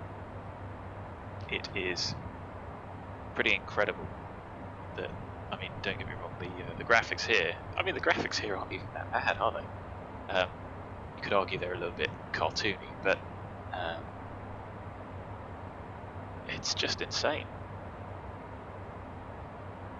Why some of those compressors don't? Is that a visual glitch?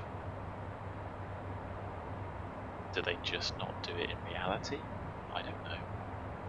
Genuinely don't know.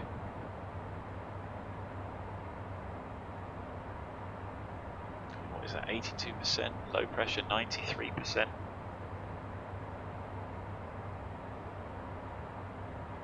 can see where the bleeds are, and of course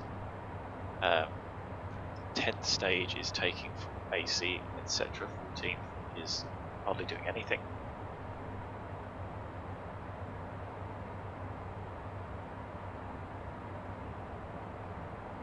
yeah, I have not played around with any of this, and you've got all the explanations as well. This is just engineering well above my head. But this is fundamentally what we are paying for. Instead of it just giving this velocity, saying, looking at a table saying at this height, at this speed, with this fuel flow, you'll get this much thrust. It's actually working it out based on data. So the entire engine is modelled. I don't think that's worth the price of admission. Maybe not for you. Do I care that it does all this? No, because it still flies the same, but I like to know it is there in the background. Yes, you do need all the different colours to differentiate. What I meant was graphically, it's sort of a bit cartoony, but it doesn't matter. Like you say, you do need all the colours to be able to identify, you know, the twin stage in here, high pressure, low pressure turbine, twin spool. You know, it's just incredible. What does that do? I don't even know what that is. That's not our N1, is it? Pressure ratio. Oh, okay. It's well beyond me.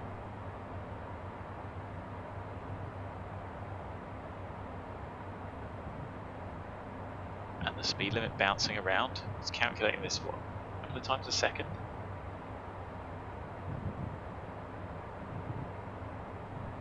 You know, to know that this is the data from the engine, these are the parameters that it's got. I mean, just wow.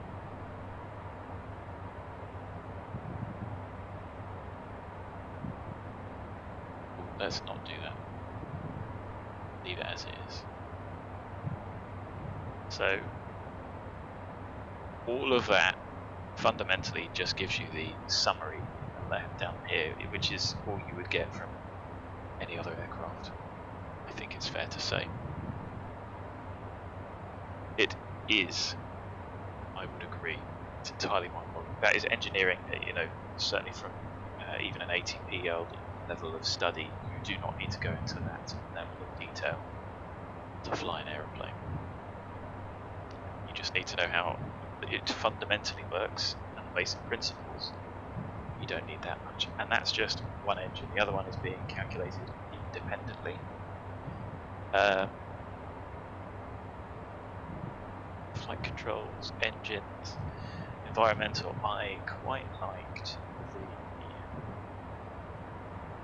the cabin environment. Oh, that's just the summary of heat exchange. So obviously, if you open the door, you can see that change. But even all of this is modelled. So that will determine how much bleed air you need to run the AC to keep the temperature exchange reasonable. And you can see it goes up and down and up and down. You set the control, and it's just, why would you model this? Why? Because it's a complete simulation rather than just simulating flying. Does it matter? Like we've said before, no. One thing that did interest me was the electrical network. That's a big old thing. That's the AC system. All of those will work. Tells you where they are, what they do. You can see all the buses, what's attached to them. You can see the battery chargers, and that gives you a real idea of exactly what's going on. The fact that you can see it live is quite interesting as well.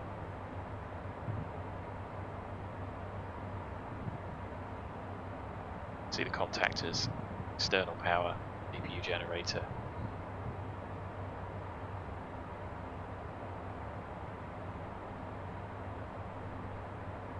Very well modelled.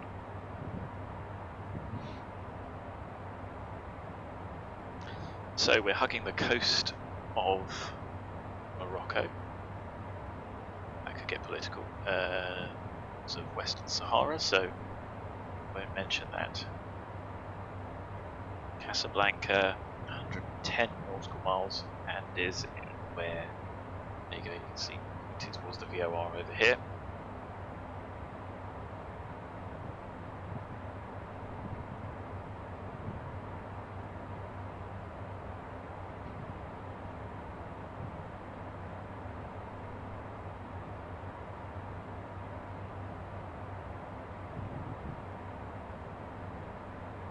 The fact that this is water off a duck's back, yeah, it's just mind-boggling. But you should be able to, of course, simulate any system if you create a system. Okay, nature is a little bit more complex, but that's why you got models like ISA, etc. for things like that. But yeah, the attention to detail. It's a big project. It'd be a hell of a lot easier to simply just model the characteristics, but to simulate it, to actually simulate it all, is just incredible.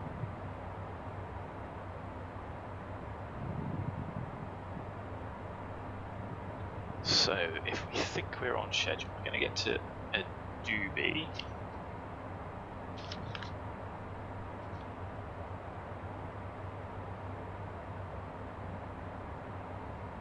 .36, 28 minutes. We are going to be there on time. So I'm probably going to have a quick comfort break in a minute, grab a drink, think about, we're going to have somebody to talk to in under half an hour, and then we've got 20-ish minutes before landing from that point, so we need to have planned ahead. I suppose what we can try and do is get the ATIS rather than just look at the weather. The ATIS is all well and good, but of course getting the weather gives us the forecast. So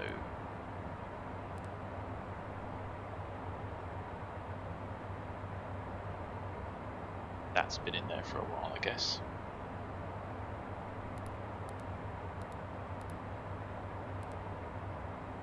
Arrival ATIS.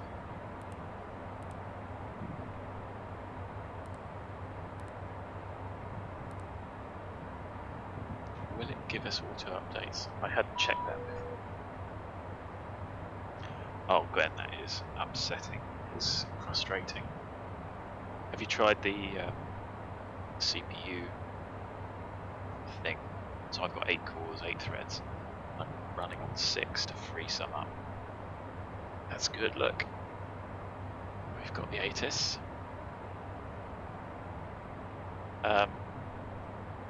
Yeah, get rid of those plugins. Minimize as best you can. It is just a little bit of a nightmare that X-Plane can be so unstable. But it is what it is. X-Plane was incredibly stable in the early versions. I honestly do think Vulcan still has a long way to go. That may be what you are experiencing, which is frustrating. But at least you can just jump straight back in with this aeroplane. Anyway, there's quite a lot of traffic on VATSIM. It's 1,470 aircraft. Quite a few jumping across the pond. There's what seems to be quite a lot of events in Europe today. Madrid, Barcelona and Seville are all online. So the entire Spanish FIR is being controlled. Italy, bit of Germany, heading out east. Bratislava, Bucharest, the Adriatic,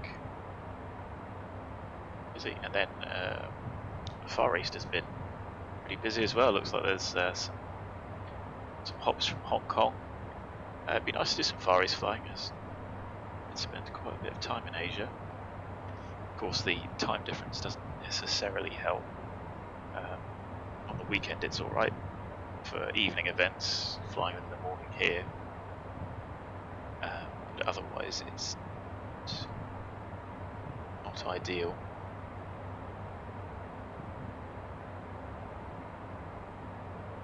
Although saying that, I suppose it's not a bad time to do stuff in the evening.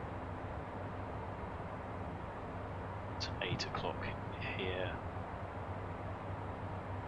10 or 11 hours ahead.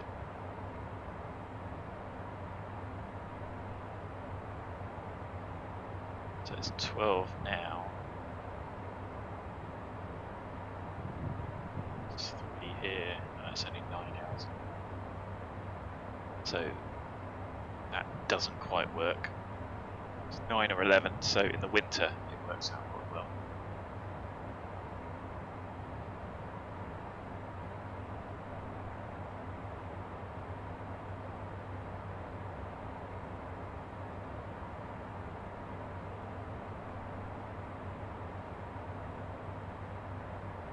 So Glenn, you might know, does the auto update do what I think it does? Which is update.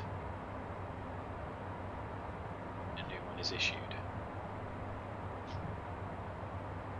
It does, that's amazing.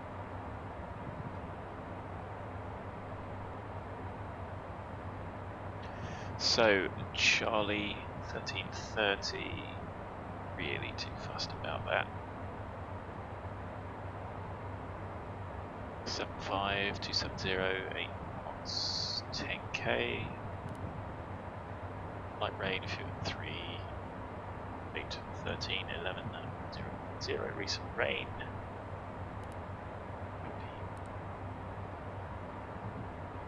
So stop to updates. Guess we'll see if that does update.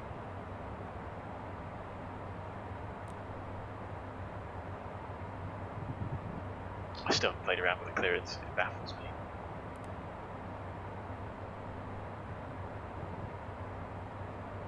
I do have a hobby log on, so that should work. I forget how it's implemented, so...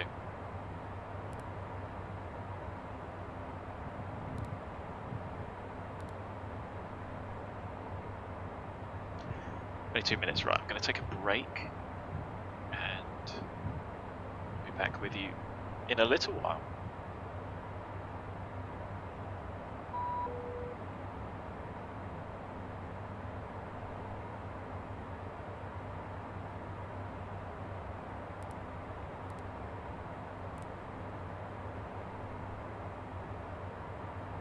It does work. How useful is that? It's exactly what I need.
Okay, I am back. So a little bit of cheating using VATSIM for the radio frequencies, because of course we can't necessarily use the charts.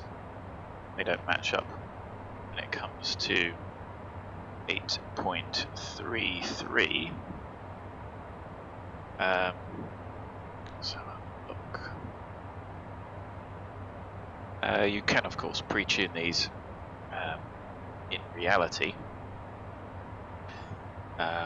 And exactly how I'm going to do it. So, switching between approach and tower, I think it's worthwhile having approach on COM1 for instance, and then ground tower on COM2, for the simple reason that you can easily switch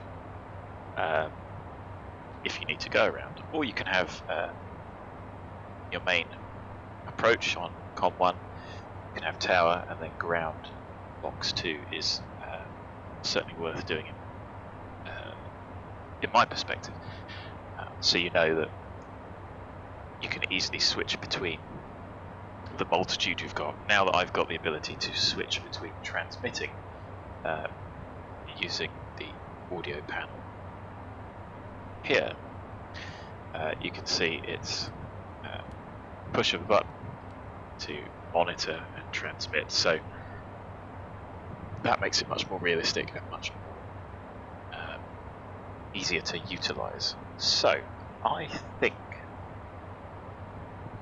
I'm going to put tower and ground on COM2, so 118.1.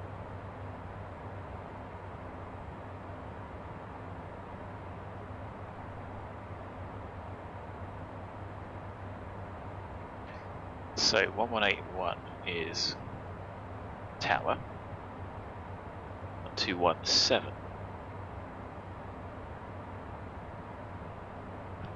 is ground, so that'll need a switch. They're tuned and ready. I've got Seville Centre 13502 on COM1, and switch that over and then put approach 120.8, so that's only 2 clicks over, and then we're COM set up and ready. Seville VOR is probably be useful. There's the ATIS coming in again, which is cool. It's really, really useful. So, tuning wise, what have we got? Lots of VORs if you want to follow it through. You'd have to plan that a bit better if you're doing that manually. I'm not going to. I'm just going to let the FMC do it, single crew and everything else. We'll pop those available. That's the Seville NDB.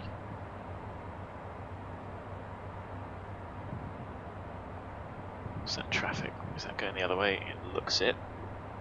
You guys probably can't see that one down there.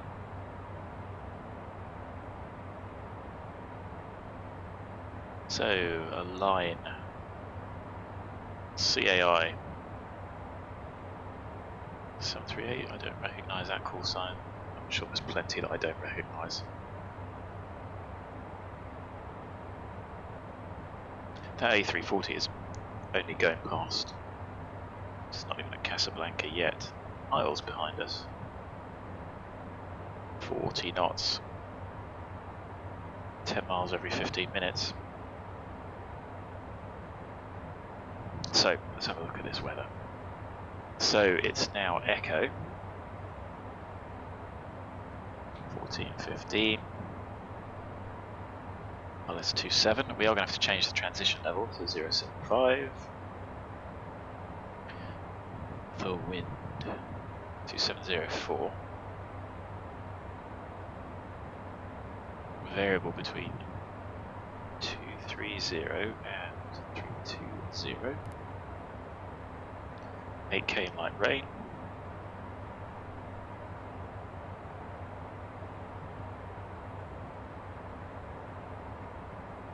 A few towering cumulus 015, 1500 feet. Scattered at 2000, broken 3000. So temperature 13, 2.12, H1010, recent showers. Happy. It is very useful. Saves listening to it from an audio perspective as well. And I assume in reality you can use FMC3 down here for things like weather. I suppose we could set up a view down there. Maybe not like that.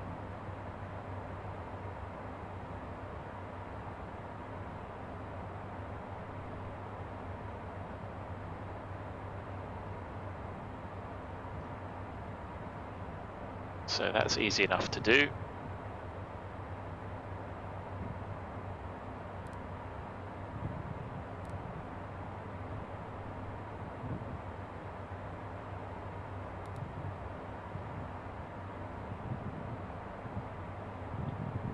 Never used what, Glenn? The third one? I mean, I just assume that you can use it. We've got auto updates, so that seems to me exactly what you would use the third FMC for. All of the sort of non-critical stuff. What's that, Glenn? Tell me what. There's a delay on the chat, so I'm a bit slow. Is it? Are you talking about the auto updates? It's that one there. But of course, you have to be online. There has to be an ATIS.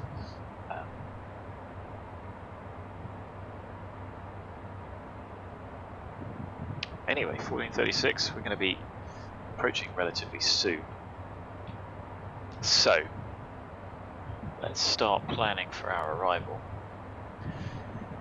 We know our zero fuel is 13 to 70. We think we're going to arrive with 1917. Does that change if I put in ILS whiskey for 27 via Rotex, execute legs, and then run through this? Because cut that bit out, but I'm not sure that I necessarily want to do that.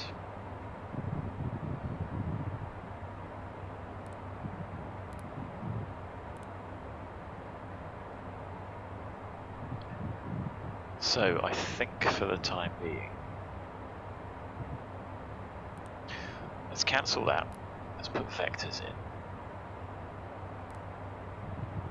Vectors, execute, 1950. Because I think we can always just take that back up to the top there, underneath. Oh, that could just be the mic noise. I am sorry about it. I honestly am not quite sure what the issue it is. And I know that the noise gate is not perfect.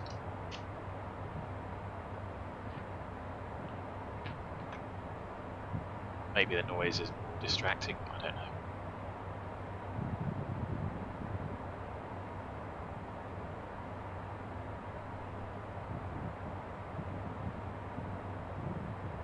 I can reduce the gate down so I don't cut out, but then of course the noise creeps in and it looks like the noise is quite loud. I think it's just electrical noise. Maybe it's the adapter for the headset. Maybe I should get a USB headset. It just seems a waste not to use one's flying headset for online flying. Anyway, 1950. So let's have a think about this. 1950 plus 3270 gives us a land of 50.2.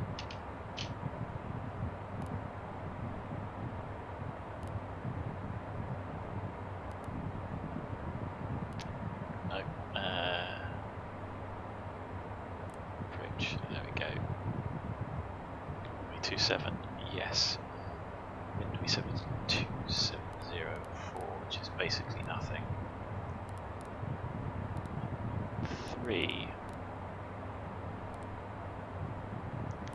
0 1 0. This is probably not going to change much. 4 knot headwind, fine.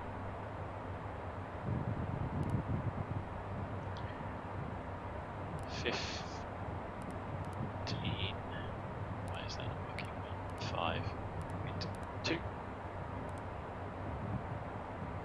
brings it down by 1 knot.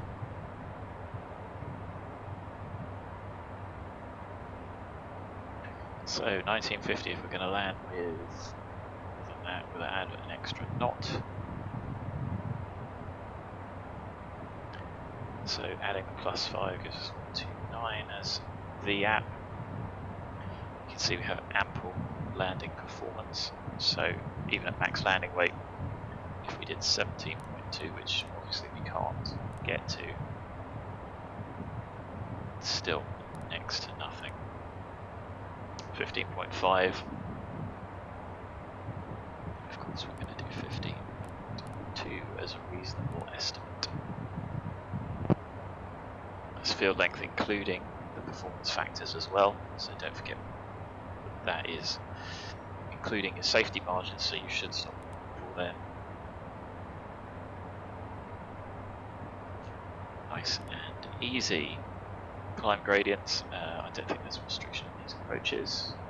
Let's just double check though. We're going to get called in a moment. So we're going to put 330. No, nothing on there, so minimums.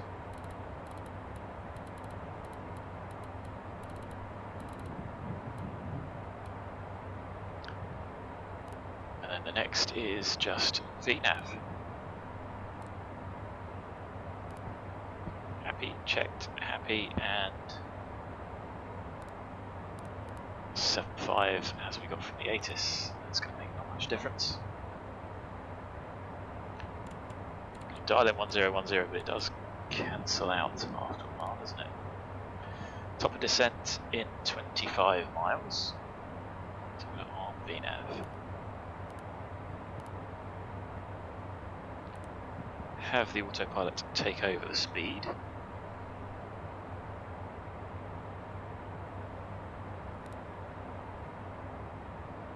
And 13502, I'm going to tune. Sí, disculpe, descendiendo 170 llamamos Sevilla 120,8, ¿confirma? Es correcto. Todo gracias. Buenas tardes, Sevilla 9 Whiskey Bravo, 370 direct loading. Goodbye to Whiskey Bravo, Sevilla, very good day, ready contact, Kilo Fosa for Echo arrival, runway 27. Fosa for Echo arrival from 27, Whiskey Bravo.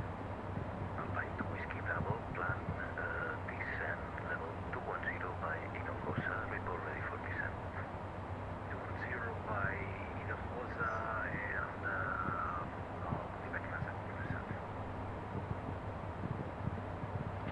I'm expecting to get a message. Some crossing traffic out to our left.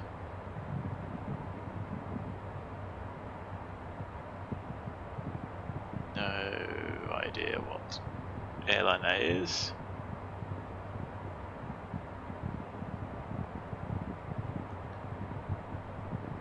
So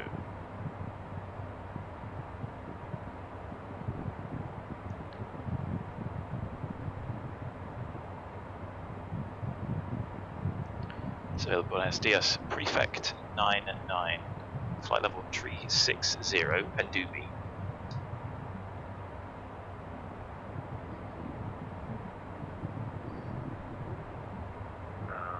Station, say call sign. Prefect, Victor Golf Lima, sir. To Golf Lima 99 Sevilla, ready contact, scope 4472. Squawk 4472, Prefect 99.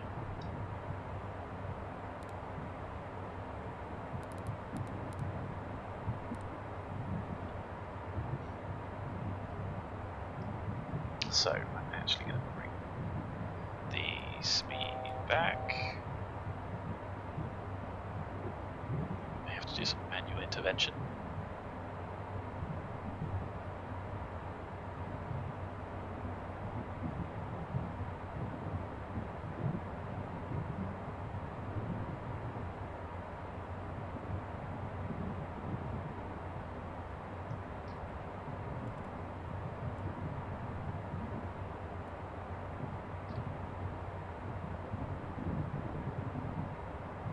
put it in right, yes.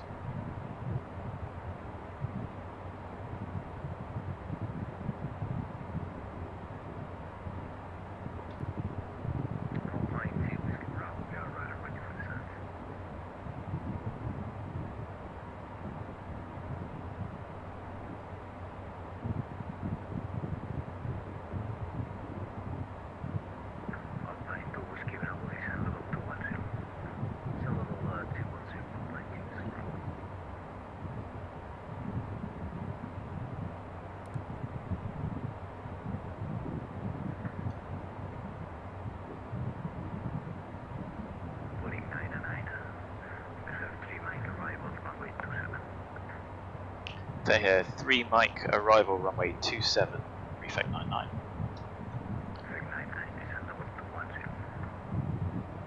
Step 2 at flight level 210, prefect 99.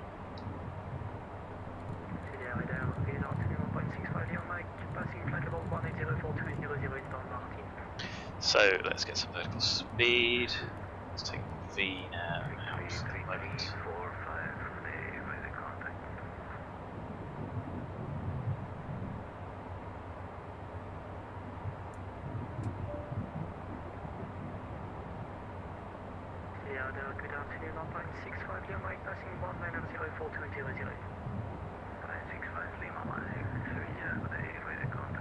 So 3 Mike, we still have in.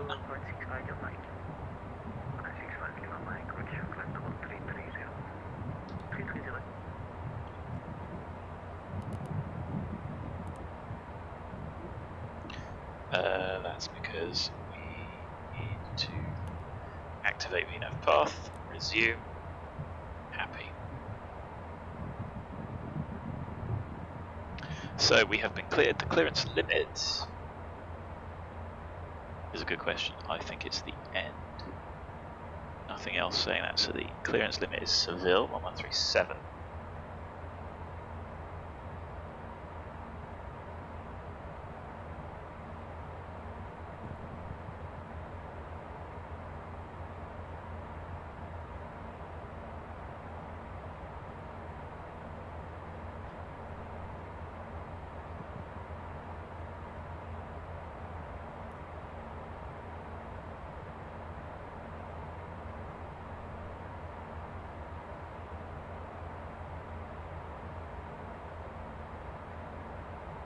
And of course the Ortho's looking good. I know we haven't spent any time in the cabin, but you all know what that looks like.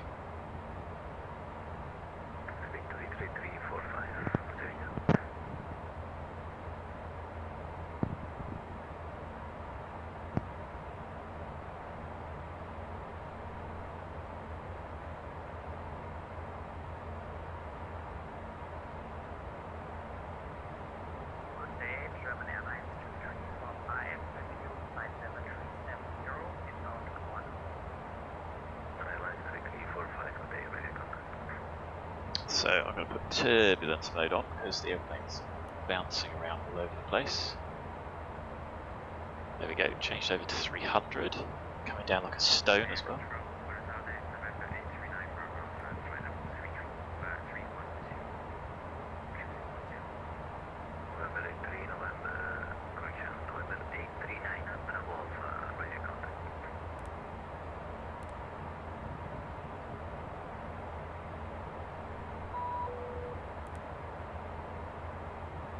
Oh, did that say departure?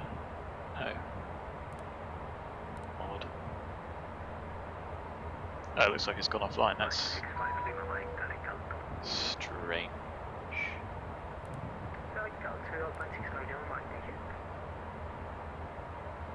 We're doing so well up until then.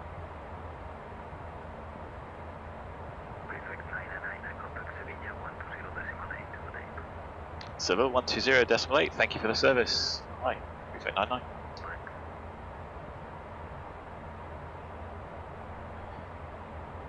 Seville prefect 99, Vehe 3 Mike, passing flight level 2560, sending flight level 210 in formation, Echo Challenger 650.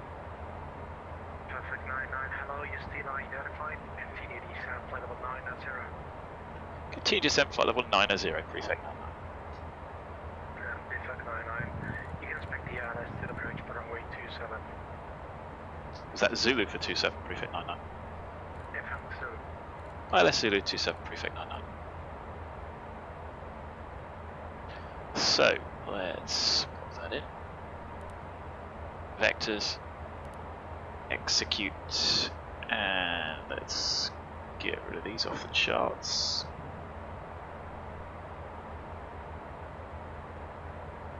And that's still 330 minimums, checked, 2711101. Tidy up the legs.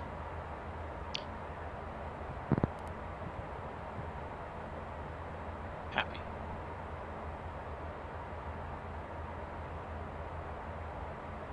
How are the frame rates? 26, 27, not great. Still high performance.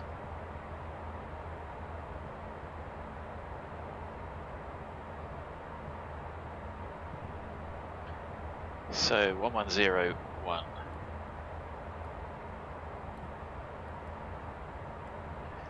Final approach is 271.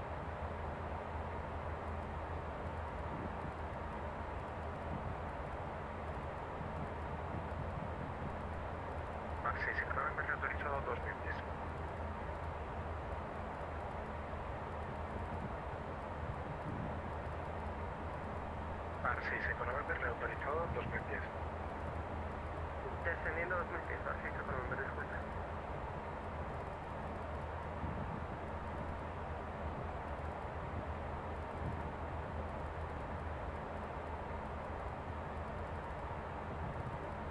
Flex 99, you have to fly 40 miles to the local ISA according to your arrival route. You feel comfortable with your altitude right now? Do you need some radar vectorings to get some extra miles?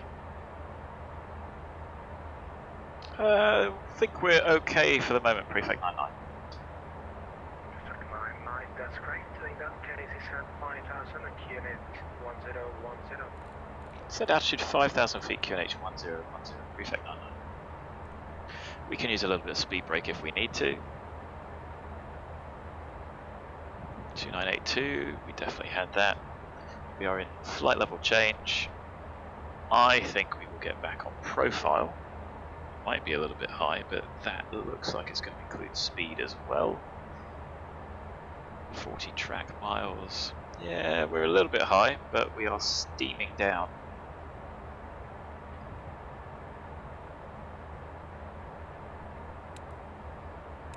Back to Papa, winds 240 degrees, 14 knots now, 24014 knots. Copy, that's exactly.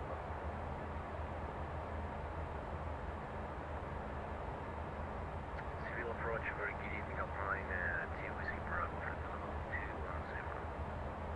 Line 2 Whiskey Bravo, good evening to you, still identified, continuing of HOTAS 4, aircraft arrival, and on description, flight level 150.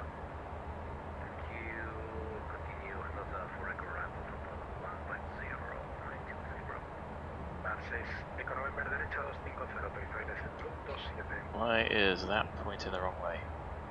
Derecha 250, autorizado cierre centro 27, base y economy.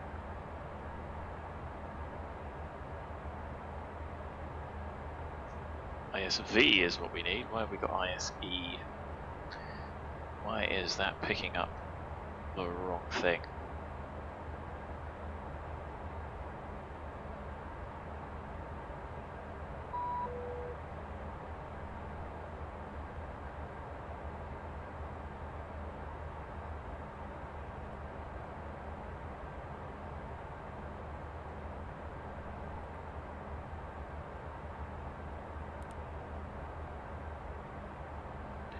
Alpha 2704, it doesn't match, whatever. There's the speed coming back, we can help that out if we need to, and it looks like we do need to. Prefect 99, descent 3,000 feet. Send altitude 3,000 feet, prefect 99. Base y economy, torre de Sevilla 1810, hasta luego. 18,10, hasta luego, base y economy.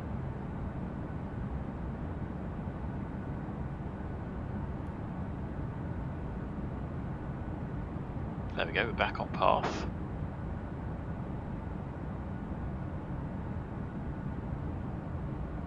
So that gives us a bit more speed flexibility.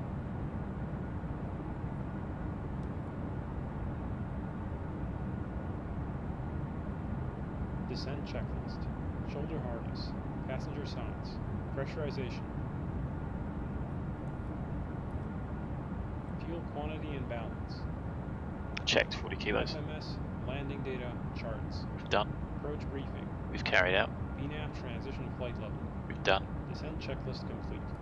In range checklist next. In range checklist. APU. Started. Altimeters. Reset, cross-checked. Avionics.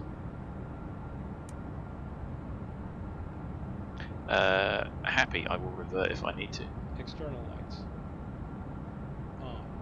N1 target.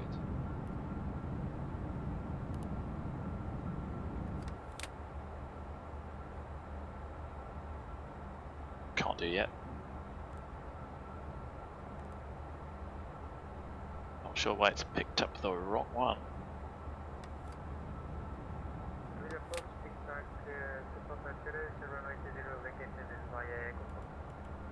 TFN to Papa, welcome. Taxi via Lima 4 into the General Aviation apron. Good evening. To the taxi via Lima 4 to General Aviation apron. Thank you very much for your control. Dictator Papa, bye bye.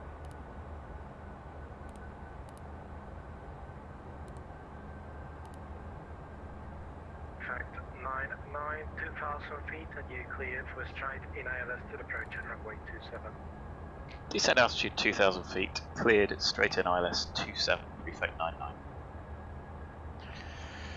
So we will, on that approach, Line 2 Whiskey Bravo, cleared and flight level 990. I confirm, would you like radar access for the ILS, or would you like to follow the full ILS? ISV tuned and set. That's level 90 and whatever is convenient for you. It's we can follow the published ILS. Okay, I'd like to give you whatever you would like to fly, so let me know. I will say the published procedure. To Whiskey Bravo, copy, thank you.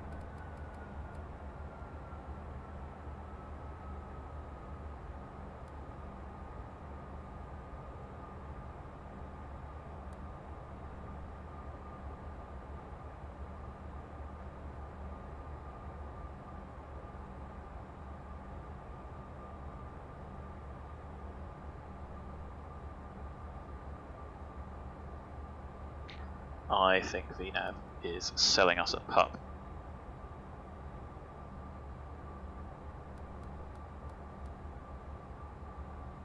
We may be a little bit high.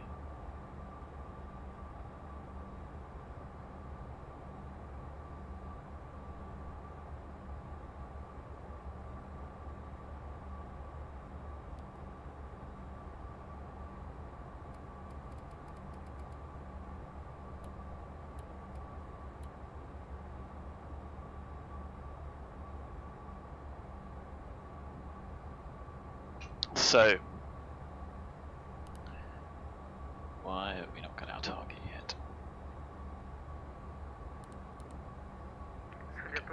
Set. APU PAX trans APU generator. Perfect 99, 12 On. DME now, your Cast. speed 3000 above the glide. Confirm you continue to approach. Apologies, sir. Could we have an orbit? Have fun. You can do whatever you like to, left or right, and let me know when you're fully started. Thanks. VNAV was giving us a little bit of interesting guidance. We'll orbit once round to the left and let you know once established. Prefect 99. Where is the aeroplane going? Let's smooth this out, sort it out.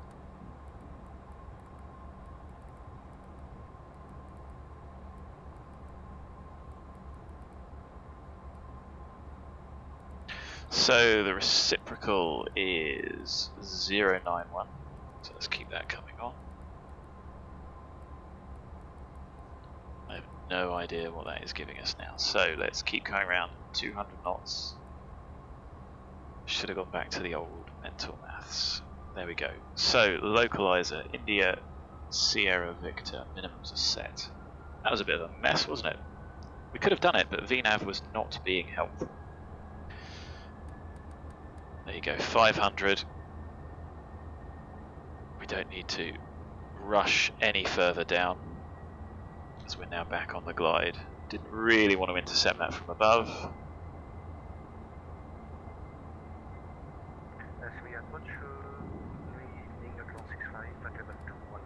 In range checklist complete. Before landing checklist next. 65, good evening to you. Radar contact. Continue in a HOSA for arrival. Confirm your company call sign. Eurotrans 65. Eurotrans 65, roger, thank you. You're cleared on discretion down to flight level 150. In a HOSA for Echo and descend flight level 150, Eurotrans 65. Line 2 Whiskey Bravo, you're cleared to 5,000 feet, QNH 1010 with advance. 4,000 feet, 1010, line 2 Whiskey Bravo. 2 Whiskey Bravo, negative 5,000 feet, 1010 with advance. You 5,000 feet, 1010, line 2 Whiskey Bravo. 2 Whiskey Bravo, confirm the QNH, 1010 with advance. 1010 millibars, line 2 Whiskey Bravo. So localizer capture. Just wait for the glide to come in.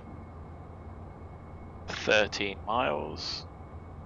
EFIS miscomp. Briefly. Let's reduce that rate of descent. Bound 65, you had radar contact lost over, HOSA VR. Weather's looking nice, unlike my flying.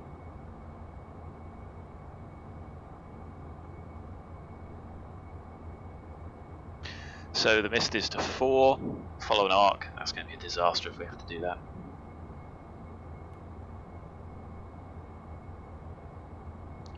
So we're almost within 1 dot, which will count as established. Prefect 99 established, ILS 27. Prefect 99, thank you. Contact Sevilla Tower 118.10, goodbye. Tower 118.10, thanks for your patience, Prefect 99. Line 2 Whiskey Bravo, the QNH, Civil Tower, good afternoon. Prefect 99 established, ILS 27, 10 DME. Prefect 99, good afternoon, the wind 2805 knots, runway 27, clear to that. 25. Clear to that, runway 27, Prefect 99. So we will set 4 for the mist. Got 8 miles to go, so we're happy with 1 stage of flat. Before landing checklist. Landing gear lever. We will do that at about 5 miles.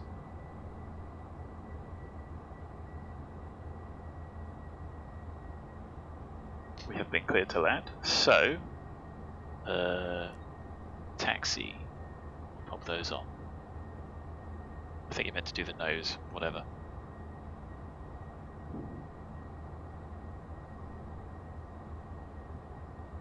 So the glide slope check, the NDB, which we are not monitoring.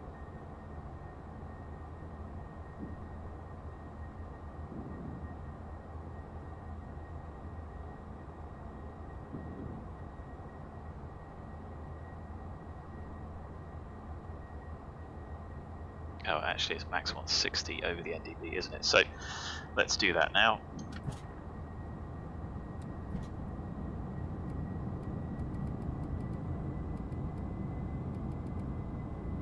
Down indicating. No steer. Arm center clear. Anti-skid. Armed tested. Passenger signs. On. Wing cowl anti-ice. Not required. Continuous ignition. On. Thrust reversers. Armed. Oh, now we're in a bit of rain. Spoilers. Stove 10 degrees. Flaps. Holding on the landing flap.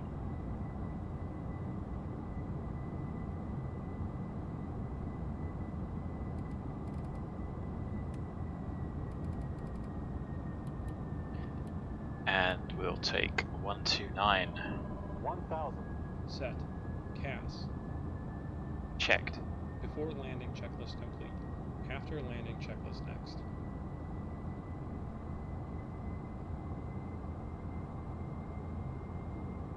Ooh, 23 frames, that is not great. Don't know why the frame time is so high. CPU and GPU are not influencing that as much. We'll be stable by 500. Let's just dial that back. Stable and correcting.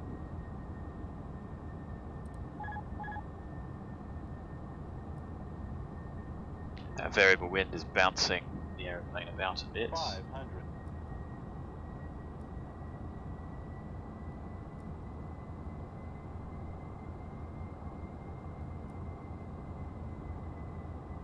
We have been cleared to land.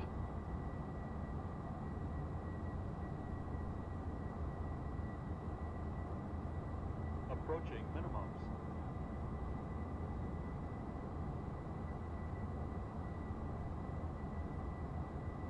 Minimums. A little bit low, continue.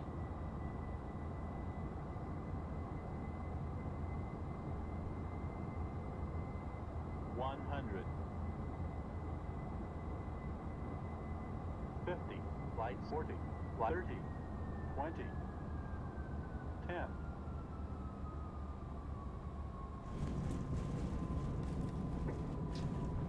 Long runway, so we're not going to put any braking on. I think we want to go right down to the end anyway.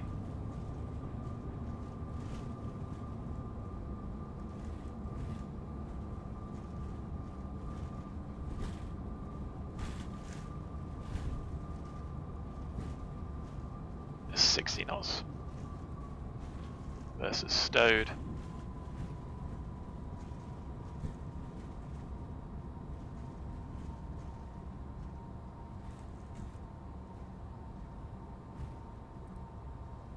Prefect 99, would you like us to vacate Echo 2? Prefect 99, there's no problem, and contact ground 121.7. Have a nice day, bye-bye. Vacating Echo 2 and contact ground 121.7. Thank you for the service, great event. Prefect 99, bye-bye.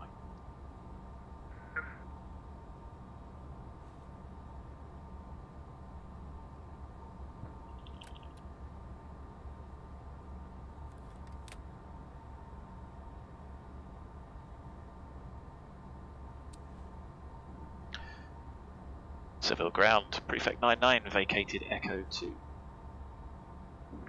199, continue taxi through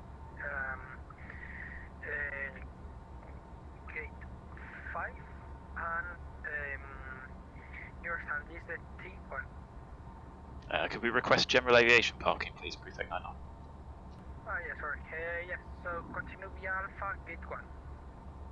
Alpha Gate 1, thanks very much, Prefect 99. Now I've just got to try and find that. After landing checklist. Landing, pulse, recog lights. Off. Anti-collision lights. Off. Continuous ignition. Off. Windshield heat. Off. Probes. Off. Wing anti-ice. Off. Cowl anti-ice. Not required. Spoilers. Stowed. Flaps. 0. ATC TCAS. Alt on. Radar mode. Standby. After landing checklist complete. Engine shutdown checklist next. So this, I think, is Chris Reed's hard work. Terminals look good. Those must be other people on VATSIM, because I don't think he dumps static aircraft on anything. We're heading down here. I think it's a pretty good rendition. I was very impressed when I looked at it. Everything's labelled, which sure helps. We're looking for gate 1. Volanta says we touched down 226. It felt okay. It was a little bit left at first. 41 radio check. Last station calling, repeat message. Radio check. Yeah, calling 3941 505. Welling 359, radio check. Calling 359 55.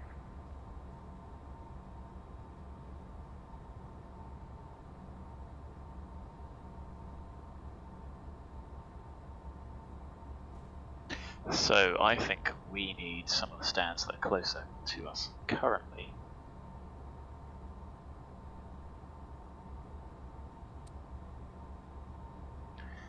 Any of these here I think are the bigger ones. We just have a little cheat outside. Okay, yes, exactly. Perfect. So, why don't we take number 42? And this is what I mean about labelling, and I know exactly how much effort all of this takes, so thanks Chris if you are watching, it is most appreciated. Although you seem to be attacking my frames. Something is anyway.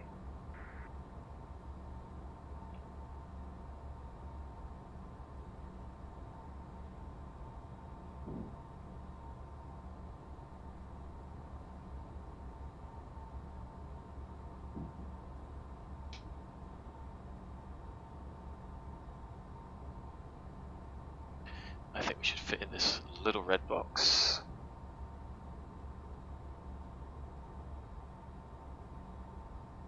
Let's just check. And let's go a little bit further forward then, shall we? Obviously a marshal would help us with this. That's looking like it.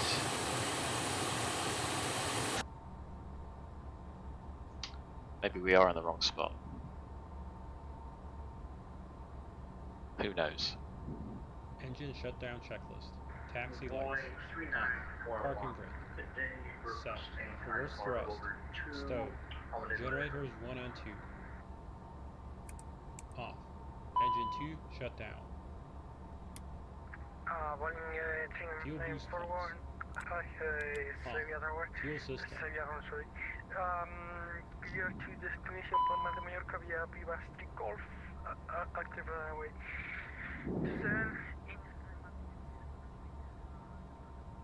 So, right low pressure, exactly what we wanted to see. Right engines off. Engine 1 shut down. Check ITT below 350 degrees Celsius. Checked. Anti-ice. Off. 14th stage. Off. Beacon. Off. No steer. Off. ATC TCAS.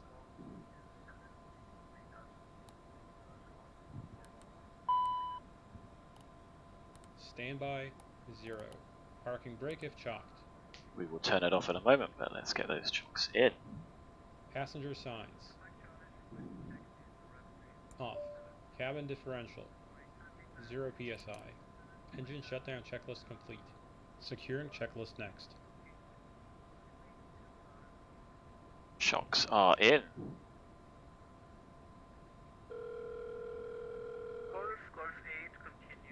Hot start flight support. Jenny speaking. How can we help? Hello Jenny, come and get the packs please. Of course. I'll have that over with you in a minute or two. Anything else? No. Always a pleasure. Take care.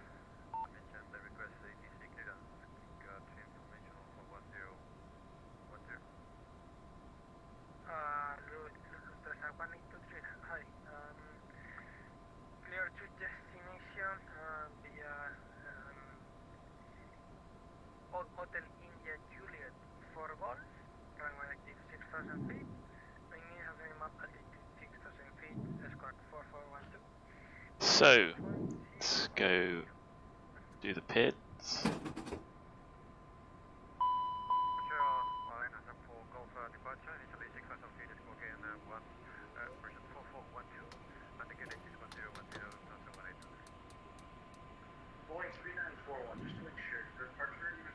Maybe I should have picked a better stand.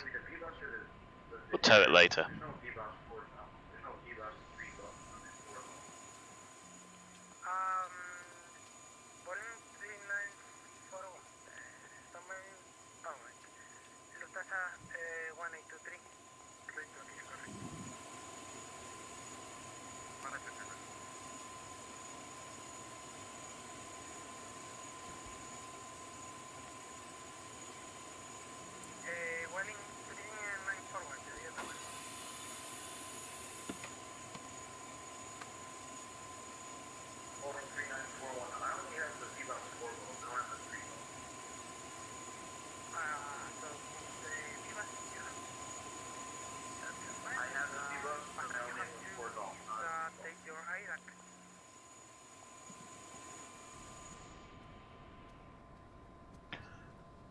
Sounds like a bit of a disaster. Anyway, that's done, so we'll secure the aeroplane in a moment. We'll have a look at the replay. Like I say, scenery looks pretty good.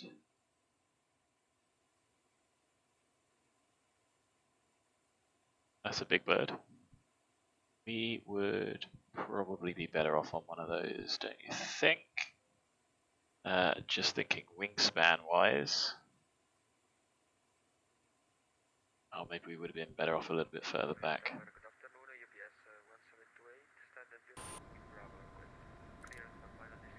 Anyway, the packs are offloading.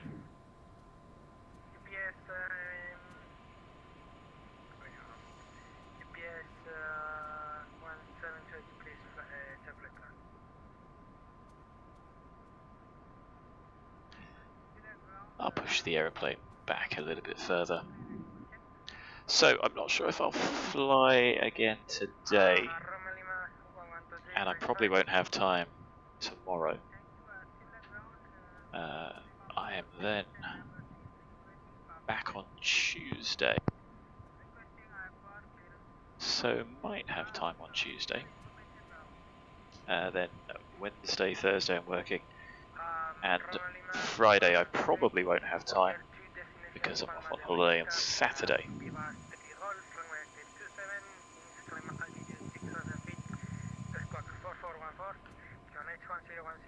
So let's secure the aeroplane. Secure and checklist. Emergency lights. AC DC utility switch. In, off. Headsets. Thrust reversers. Chocks. They are in. Parking brake.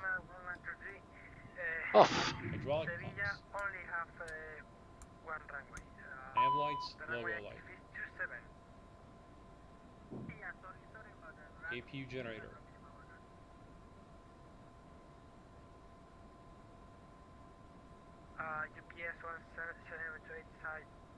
APU start stop, packs, LCD, APU power fuel, ICAS APU gauge, battery master, cockpit refuel panel.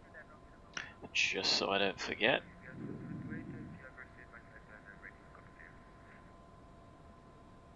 Service lights, pins and covers. We did. Securing checklist complete. UPS 178 clear to destination, Canarias via Onuba to Golf, runway active 27, initial climb 6,000 feet.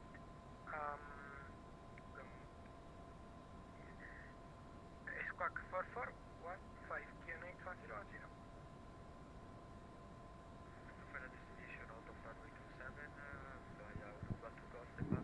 So we'll have a look. We'll say thanks. Mute it. Have a look at the traffic, and then have a look at the replay. Thanks, Glenn. Glad you enjoyed it.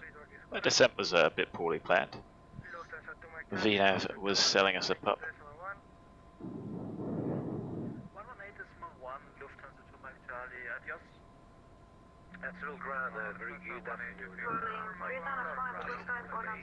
Woo! Guys, block, please. Alpine 2 Whiskey Bravo, pass the music. 2 Whiskey Bravo, we clear on with 27, we're on Gulf 8. So let's just minimize that.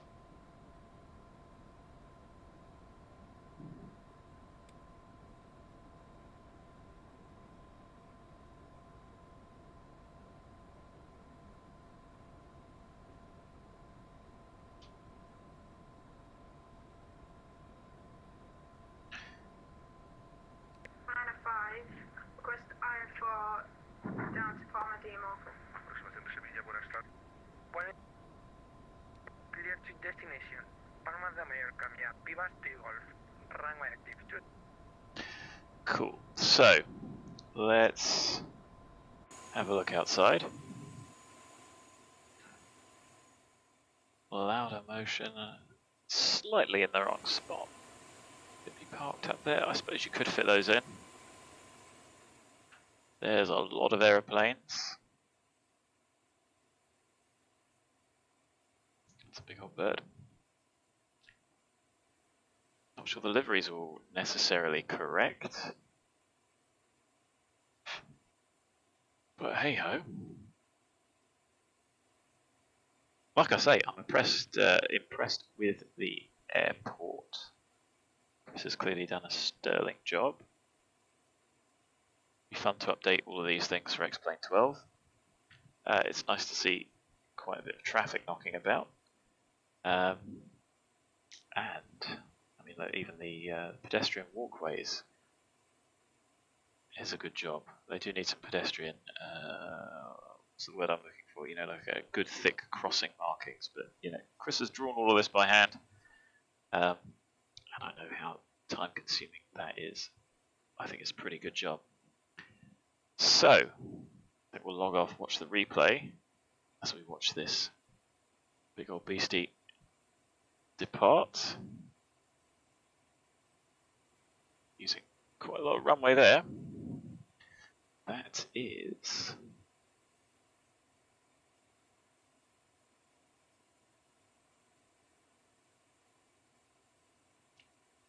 off to, oh, not very far. Munich. Never mind. 1, 2, 3, 4, 5, 6, 7, 8, 9. Odd other aeroplanes. Where's that EasyJet going? All good fun. Happy. Well, like I say, guys, hope you enjoyed it. Let's disconnect from VATSIM. Great event, as always. And why don't we shut the aeroplane down? So for that, bucket brake lights, emergency lights, hydraulic pumps off. APU gen is going to go off. APU shut down, packs off, 10th stage LCV off. Pop out the power fuel. Wait for that to drop. We've got 1800 left.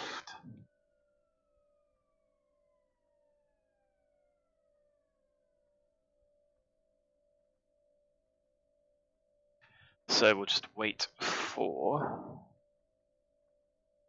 that to disappear, which indicates the APU has completed its shutdown cycle. Watch the replay.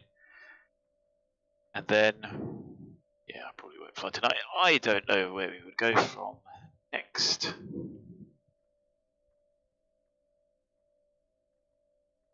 Gibraltar's not far. We could do a cheeky little trip down there.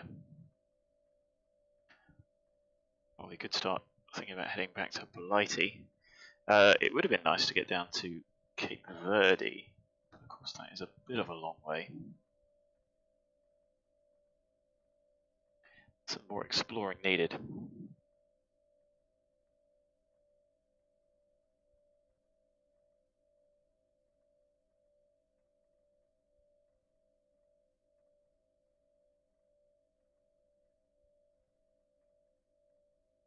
Okay, that's gone.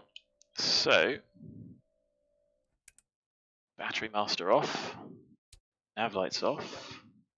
I suppose you could leave them on. I'm sure they don't use a lot of power. Miscellaneous lights off. That is the aeroplane secured. So let's watch the replay. Oh, what a good guess. I'll see it from a holding point.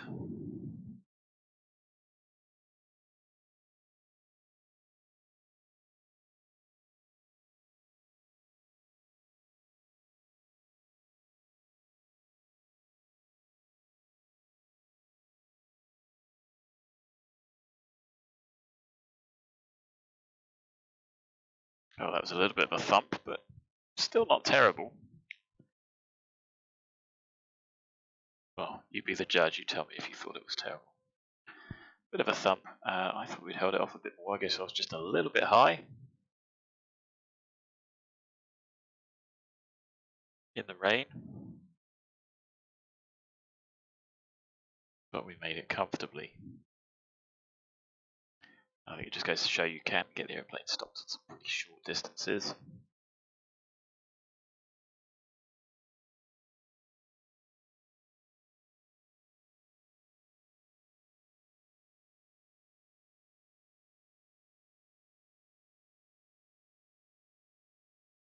Shame about the replay sounds.